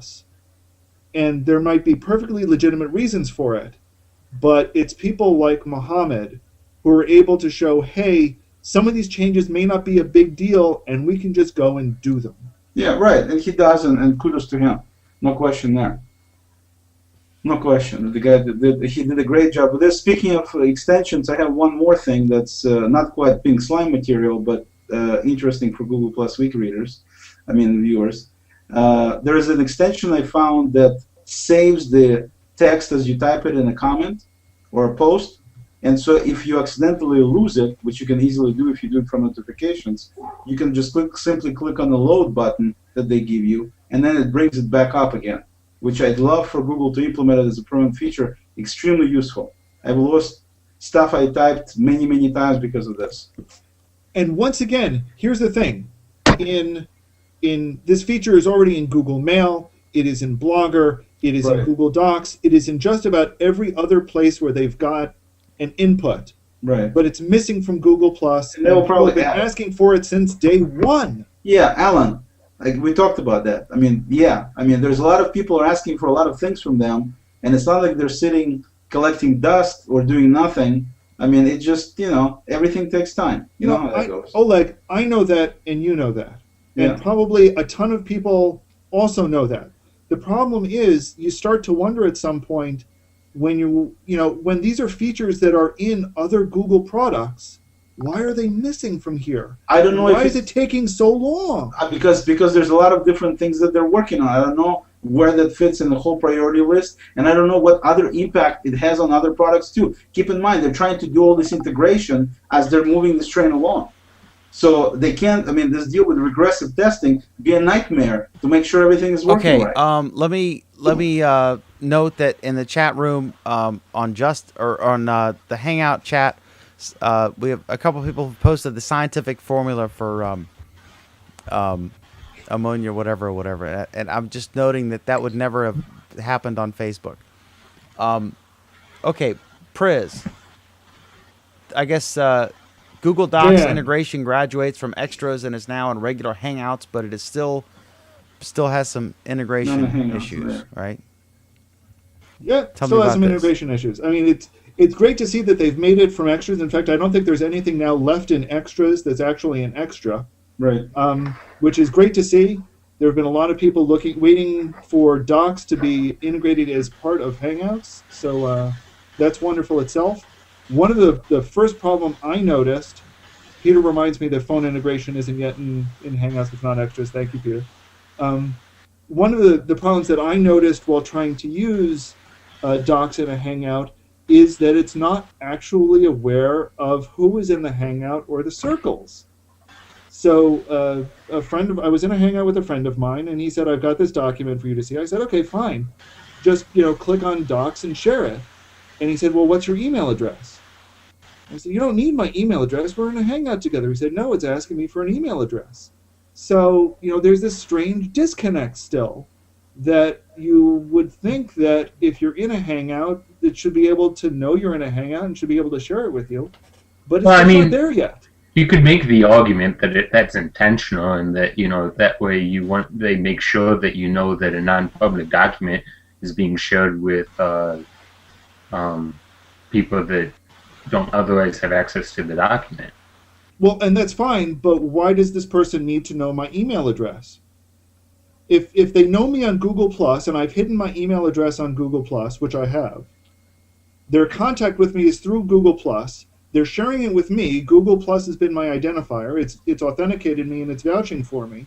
Why does Google Docs still need my email address? Because sharing in Google Docs historically has been via email accounts, and they haven't done that part of integration yet. That's why. Right. They haven't. It's like I got an email the other day forwarded to me from Gmail from a person who has a document shared with her husband, and then they wanted me to look at it. So she shares it with the husband. Husband simply forwards me the email. I still can't open it. But you can make an argument why, if that's the case, if they're emailing me, why don't you automatically make an assumption that they're trying to share it with me? Otherwise, why would they email it to me? But these kind of, you can come up with all kinds of things like that. No, that's legitimate in saying that you don't necessarily want, that's an unintended escape vector for information. I think what this is a person who explicitly is trying to share something with me. Is at a point where they're trying to do so. Is in a forum where they're trying to do so. You're right. And there's a disconnect between these two sides. Yes, and that's because the Google Docs before had it set up whereby you share everything via email addresses, and they still have it that way right now until they get it done with integration with the other stuff. That's why. We know why they're doing it. It's just, it's not doing it the way you want to see it done. The answer is technically yes, I know why there is this barrier in place. What I guess I am asking on a bigger level is why is that still there? If as Vic says, all of Google is Google Plus, why is there this disconnect? Could they use your account, your 12 or 200 digit account number, or whatever to share that with you? Would that be possible? We didn't try that, and so it is. I can't answer that. But what it was prompting for was just the email address. That was the only thing he could find to enter it in. But could Google fully integrate it by just allowing the Google Doc person to enter that? Since Google Plus is Google, your 200-digit account number is your unique identifier, right? So you're asking me if theoretically they should be able to do something? Yes, theoretically they should be able to use it based on this identifier, since, that's the whole point of the identifier. Alan, is it just the email address or the password too? In this case, it was just prompting for an email address. Because as far as I know on Google Docs, and Oleg will correct me because he knows Docs far better than I do. Not far, it's just I use it. So that's is it validating it or just any email address would do? Yeah, when you share stuff, you have to indicate an email address who you want to share the document with, and then you have to indicate the level of sharing, whether it's edit or view only. So those. Yeah, it does not have to be a Gmail account. It does have to be a Google account, though, if I remember correctly. I don't think so. I could be incorrect, but I'm pretty sure it does not. It does not have to be a Gmail account. No, it does not. It does not have to be a Gmail account. Does it have to be a Google account, Oleg? Okay. Can we? Are we cool? I don't think so. I don't think so. Are we cool? Are we good? We're peachy all right, cool. Because we're Dan. like at 2 hours and 16 minutes. It's because of Pam. Basically, it's largely Pam's fault. Yeah, I would say. All right. We just did find people. Fine. Yeah, find people. Tell me about that, Priz.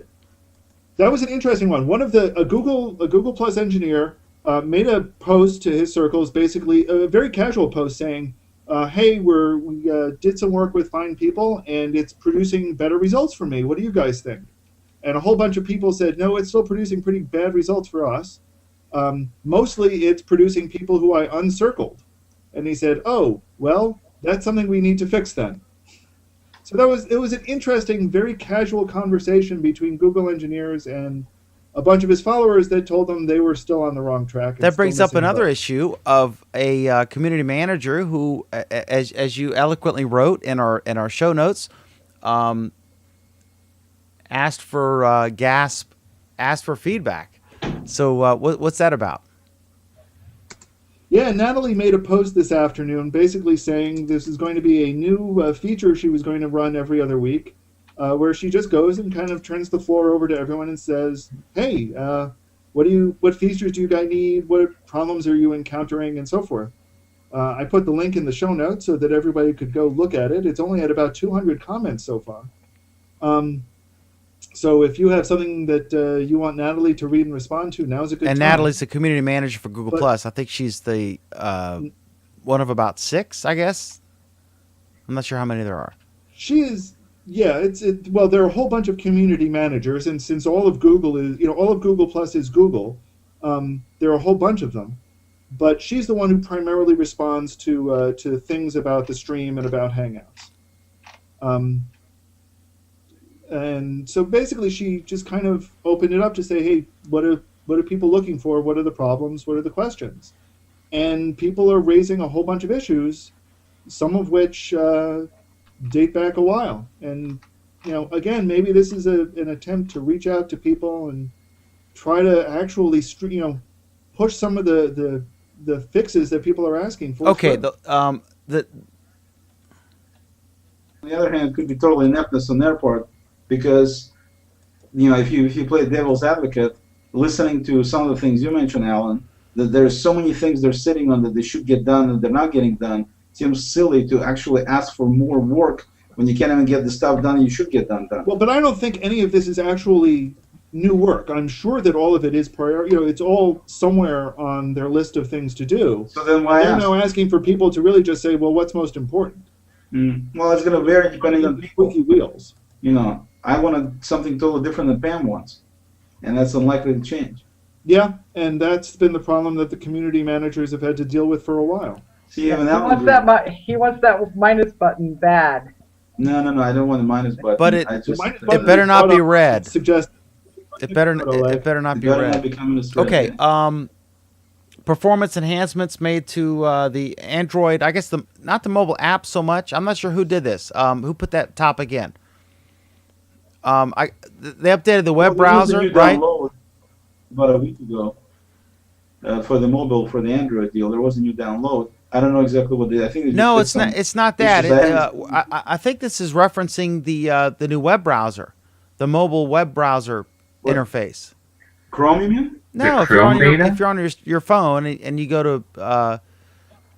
Yeah, no, it's not Android. Basically, there's the mobile non-Android, non-iOS version of Google Plus, which probably none of us use. In fact, I'm What's not the even sure there's practical anybody who application uses of it. that? And anybody who has a smartphone If is you're going to on have BlackBerry. Oh, it means if you're on BlackBerry or a Windows phone, you'll be able to get to Google Plus. well, That's what it means. that's wonderful news. That's a great innovation. I'm so pleased that Google has. Well, no, Dan, it's important because this means that Google can say, hey, if you're on any smartphone, you can use Google Plus. It's not something that some of the other sites can really say. Right. Does Facebook actually have a real mobile site? I don't know, but I don't. They don't even have a real mobile app. Yeah, well, Don't make me bust out my Palm Trio and test this new app to see how.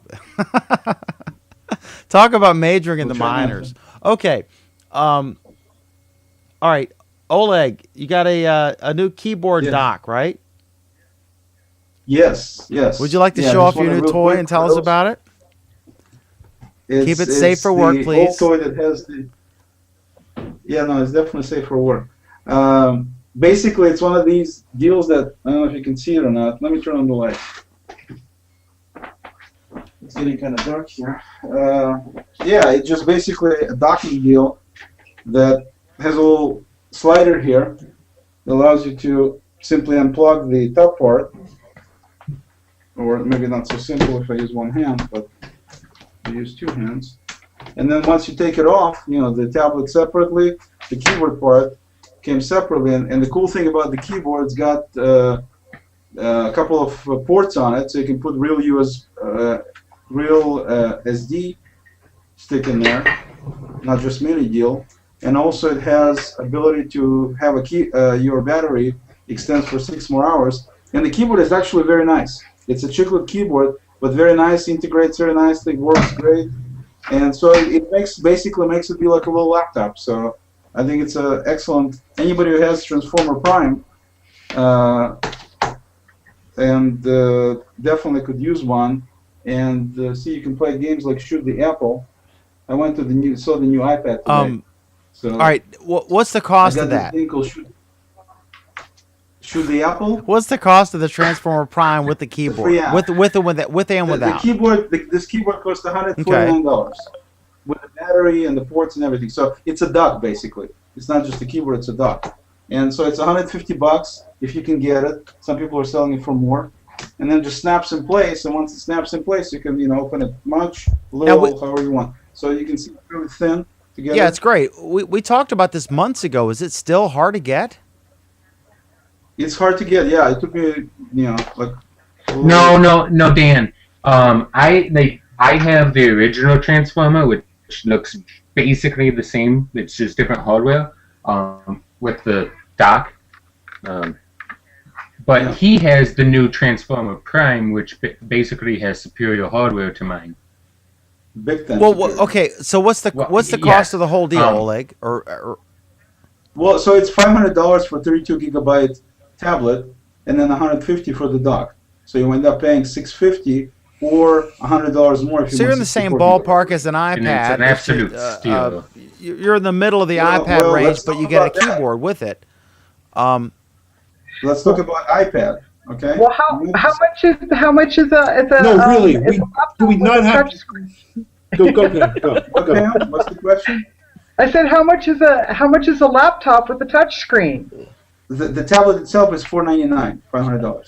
No, what I'm saying is, what you've done is created a laptop with a touch screen. So what and you could buy? Yes and no, because I can use it as a tablet. I can't use a laptop as a tablet. That's the difference.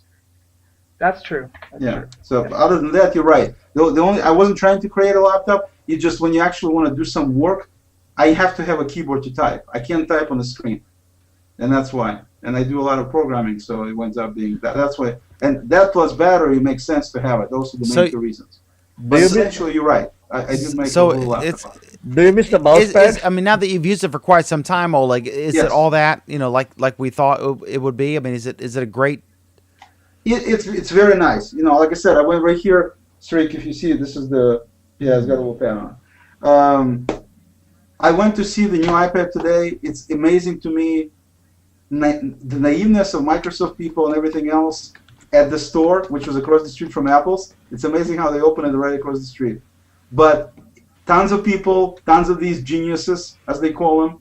The guy had no clue about anything else. He only knew Apple, which of course to me doesn't make him a genius because he doesn't know anything else. But the guy showed me the iPad, and it's a good thing that Dan is yawning because it's exactly what new iPad is. Basically, outside of 4G and a new screen resolution that's higher, it's really nothing new. The video that they showed me was not as fluid. Yesterday, I rented the movie from Google for the first time and watched it on the tablet. I'm telling you, it was much, much nicer and more fluid than today watching a video on iPad. It was not as fluid as on my tablet. That's number one.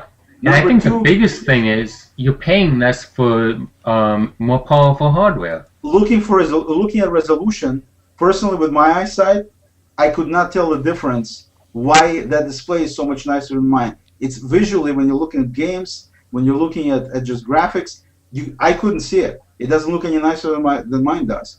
But mine sure the hell moves a lot faster than that one did, even though they. I mean, are you saying it's just hype? The Retina display, the Apple Retina display, the whole idea is that at a normal distance, you can't tell any pixels. It looks like real life or whatever. Since I'm used to looking at my display, I did not see anything like, oh my God, this looks so much better than mine. I didn't, from what I saw today. And if you look at the price is the same price except you get half the RAM. All right, so you're happy with your purchase? I'm very happy. definitely would not recommend new iPad to anybody because A, you're getting less for the buck. You're getting a 5 megapixel camera. Mine has 8. You're getting the same crappy front camera as they had before, which just baffles me. Why they would put the same camera on the front, just as crappy as the old one was. And there's really no. I mean, with all the hype that was around this new iPad, I just don't get it. I don't get it. There's nothing there to get excited about. All right. Next topic. Next topic. And this is a ratings bonanza from Oleg. Autosave extension for Chrome. We covered it already. Next topic. YouTube lets you create a channel. This is our last topic before the round robin. YouTube lets you create a channel based on your Google Plus profile. Priz or Oleg, who wants to do this? Yeah, this is going to be an interesting one. We'll see how it develops. This is probably one of the first times that we're seeing a crossover in this kind of direction between Plus and Google and Plus and YouTube. So we'll see how it develops. But it sounds like they're moving bit by bit a little bit closer to getting Hangouts on air to everybody and having that published to this YouTube profile that's now the same as your personal profile from Google Plus. So it's interesting. It's a step. It's a small step, but it's a step. I've always been curious, Alan and Oleg or whoever, about the why they integrated videos in a separate system in Google Plus, almost like as a, I don't know, let's throw it in there. When they had YouTube, why didn't they just do better YouTube integration? Why do they have a separate thing? Like Oleg, was bragging and rightly so about the neat feature where you could, record a post with video and post it just like a regular thing. But I was like, well, they have this thing where they can make money from ads and stuff. Why didn't they just do a better integration instead of coming up with sort of a hybrid? There are two reasons for that. I think there are two reasons for that, Dan. The first is that right out of the bat, they needed something, and YouTube was this whole other product team in a whole different location, and there was no way they could integrate the two so quickly. YouTube was just this big thing on its own, so dragging them into this new product, they were hesitant, they were worried. The second thing is, I have this theory about big companies, and that's that at some point they feel like they don't have any competitors, so they need to start competing against themselves. I've seen this with Microsoft, I've seen this with Apple, and I think we're now beginning to see it with Google. Possibly. That they've got two identical products that are competing against each other, and at some point they're going to start weeding them out. They didn't know they were doing it. Alan, I think a lot. I work for a really large company. I mean, tens of thousands of people work in multinational, and what I have. Like what you said, it's not just that they compete against each other, it's a lack of communication. It's like the right leg doesn't know what the hell the left leg is doing. Exactly. And so, do you know how many times we have to have Sigma, what do you call it? Greenbelt projects to undo some project that so-and-so was working on, and they didn't, do it right, or they didn't include enough people, and they screwed up something downstream. It's crazy. And I agree with Pam, because this is mostly about centralization and decentralization. When a company is not doing that great, they try to centralize everything. When they actually have a lot of money and they're spending a lot of money, each arm gets their own budget and they just go ahead and buy whatever they want, or they just go ahead and implement whatever they do. I can vouch for what Pam said. Okay, Pam is eating now, so let's hope it's not pink slime. That's exactly what it is. It's a big pink slime burger. Yes. All right, I think we got one more topic, right? Or we're done. Any final thoughts, starting from the right of my stream here, from Sarik? Any final thoughts on your wonderful Google Plus week? I think what's that guy's name? The John. First, Yeah. John. Yes. CBS. I think CBS News. He made CBS guy. But initially, he made some sense about the fact that I don't know whether it's spin actually, but I think Google could be a little more forthcoming in terms of information about initially they never came out and said that every Google product being used can be counted as a Google Plus user. Or I mean, last interview with Vic, he actually said that okay, you know what, Facebook or any other social media, they count everybody, so we're gonna count everybody as well. So that makes me ask: the last time they said 90 million, are they already counting those 90 million users as people who use all the Google services? No, Google has something like 1 billion users. Right. Probably, yes. So what I'm saying is there is a certain level of lack of clarity from what Google says at times. Wait a minute, where was this report from, Sri? Was that from, isn't that the network where Dan Rather got fired for misinformation? Oh, I mean, you can't, you got to move on. I mean. Exactly. I mean, exactly, it's, exactly. I'm just saying, ago. he made a little sense, but again, he was also the whole spin thing was like. It was he was a stand-up guy for coming on, and I don't like to talk about our guests after they leave. And how many times did you ask him? I don't like to talk about our guests after they leave. Okay, topic change. But answer my question. How many I don't times think did you anybody ask missed him, that, how many and you're times did you adorable. answer? So don't say he was a stand-up guy. He wasn't I think a stand-up guy. Forget it. I should not bring up the topic at all. I think I'm glad he came on.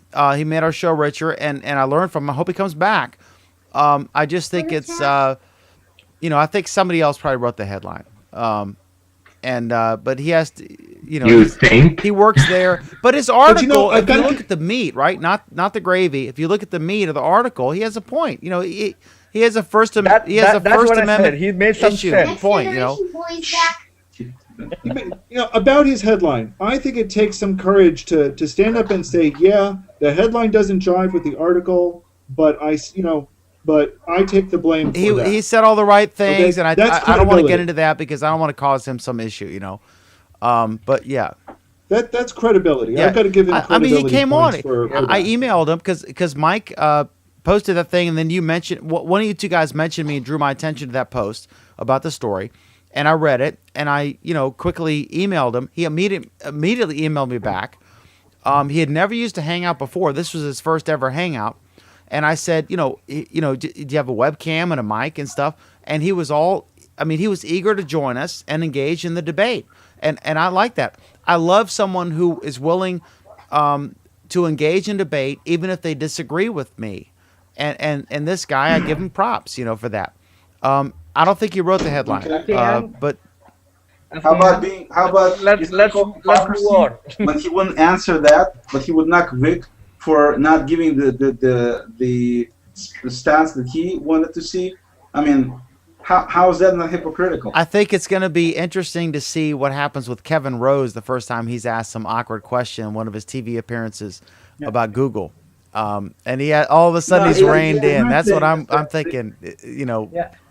The expectation is that Google is supposed to do this and they're supposed to do that, and he's supposed to answer questions. He's supposed to give the numbers. He doesn't have to do anything at all.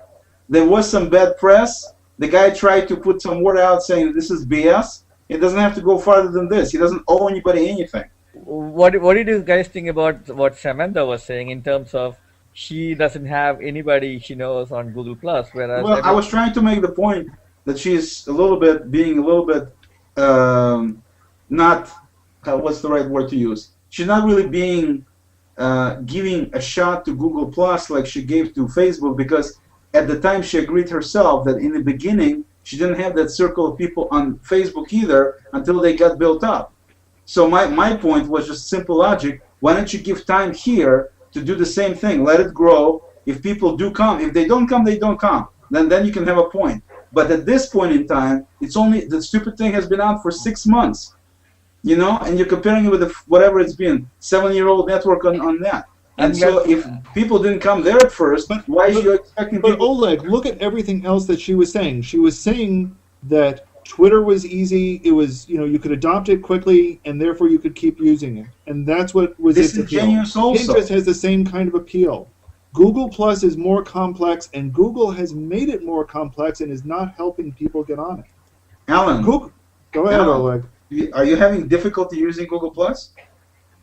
No, he's a smart guy. See, Are you that's having what difficulty- Muhammad I've never had to Mansur was. look at an FAQ for Facebook or Twitter. Oleg, And like with Did Google you- Plus, is some your people have to echoing look at gone? training videos. You know, come No, on. are you having difficulty or not? Are you still echoing, Oleg? Are I'm you not having echoing. difficulty? I'm asking you a question. No, Hey, did you- Alan, Oleg, Oleg did you is. hear what Muhammad Mansur said? Smart people can use it well.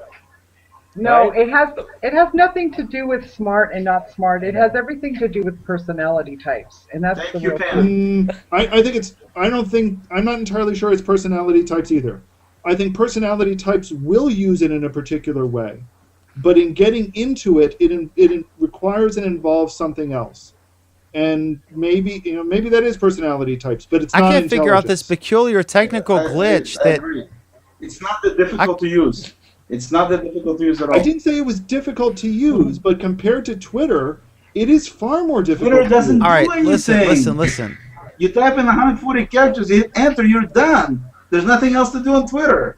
Why are you All comparing right, it so to we all Google agree. Plus? We all agree. Because everyone else is comparing We it all to Google agree. Plus. I do find it odd, Alan, that have you noticed that the echo problem with Oleg's audio speakers or whatever, it seems that everyone I don't echoes have it. except when either you or I speak. I'm not sure what's up with that. I think that's some kind of bizarre technical glitch there. Okay, Pam, I know you did you see this this meme that went out? Oh gosh, hang on. Okay, I'm sorry. You invoke the wrath I of got the some. echo god. I got some issue. Pam, how was your week? How was your Google Plus week? Any final thoughts? No, my week was great. I love Google Plus. I use it all the time. I'm on hours and hours a day, and other than everyone, I'm not happy that people decide to troll these reporters who put out these articles that Google Plus is a ghost town or whatever. That kind of pisses me off because I don't think it's helpful at all. Pam, But, it's people are people no matter where they are. Okay, Which is It's why- like there's this expectation that Google Plus is supposed to be a holy place where only perfect people live. Well, that's what I didn't get. If I follow her on Twitter, that talking about whatever Samantha? her name is, yeah, Samantha. Talking about Samantha. If I follow her on Twitter, that's fine. But if I follow her on Google Plus, that's creepy. That doesn't make any sense. I mean, Absolutely. she's posting It's a lot creepy less because- on Google Plus, No, first but it of was a all. little bit more than that, Anthony. I mean, people were grabbing her information from other networks and posting in Google Plus. It was a little bit more than just people following her and stuff. But the bottom line is she, all she. I mean, it's not that big of a deal. It's not that people can stalk you if you don't want them to. I mean, whenever anybody follows me, they immediately get ignored. All of them. Okay, all of them get ignored right from the beginning. She can do exactly the same thing, and then nobody quote unquote stalks her. The problem Right, is but privacy Anthony. control. The problem, Anthony, is that there is this perception, true or not, it's one that Google encouraged from the beginning, that Google Plus is a better Facebook. And on Facebook, somebody trying to follow you or somebody trying to become your friend is kind of like a stalking thing, especially if you don't know them. The problem is that attitude, that perception has carried over to Google Plus from some people, Yeah. and they haven't made the shift, and Google has not really encouraged the shift. so Dan, that's how my week Yeah, went. I was gonna say I got my feedback. I'm sorry. What I was gonna ask you is this meme about. I was just curious if you read. Did you read the story about the lady who wrote the Olive Garden review? Did any of you guys read that? Yes. Sariq, what? No. Any? I forgot the town. Oh, I Where's can't this remember. place? I Where mean, was she it? just She was on Piers Morgan and I guess it wasn't as big a story as because I'm a journalist, so I follow these news stories. but it it was a big meme. It was story, funny and because she was just a sweet lady Right. who wrote this story. What's your perspective on it? me. I mean, did you actually? Oh yeah, I read read it and I read all the stories about it and all this stuff. Yeah, she was great. I thought we were going to be done with the show. We're done. We're What's going on? we're in the last The 3 time minutes. not Real quick. Right. I mean, it was a gotta go. very The last short. 3 minutes, it'll take half an hour. Star Wars. It was a very short, sweet, funny review. I wouldn't say really funny, but I don't know. I don't know why it went so viral. I mean, somebody, some major pusher, maybe just put it somewhere, and then it just went ballistic. But it was fun to read. There was a lot of people who was criticizing her as well. I mean, it's a small town. If there is an Olive Garden there, and she goes there, what's the big deal about it? You know, I mean, she did a good job, I think. You guys actually should read the review. Yeah, it's interesting. Oh, there it is. Just Google Olive Garden review and you'll get it. And then the final question for Anthony or Alan or whatever. That's what he calls me now. Whatever. Alan or Anthony, not Oleg. The Encyclopedia Britannica, born in never. 1768, right? And the print edition is dying this year. So this is something of note, right? For anyone who's No, let's get this straight, Dan. The print edition has been dying for a long time. The print, and it's just that they finally called the code on it this year. Yeah, I think it's not so much delivery. It's more that it's obsolete as soon as it's printed, right? I mean, like when the best example is when all of a sudden everyone said Pluto is no longer a planet. No, right? And No. all of a sudden every Actually, book that well, talked if about we're- planets is obsolete. I mean, that demonstrates the here's the thing, power of digital. Here's the thing about the Encyclopedia Britannica: they published supplements.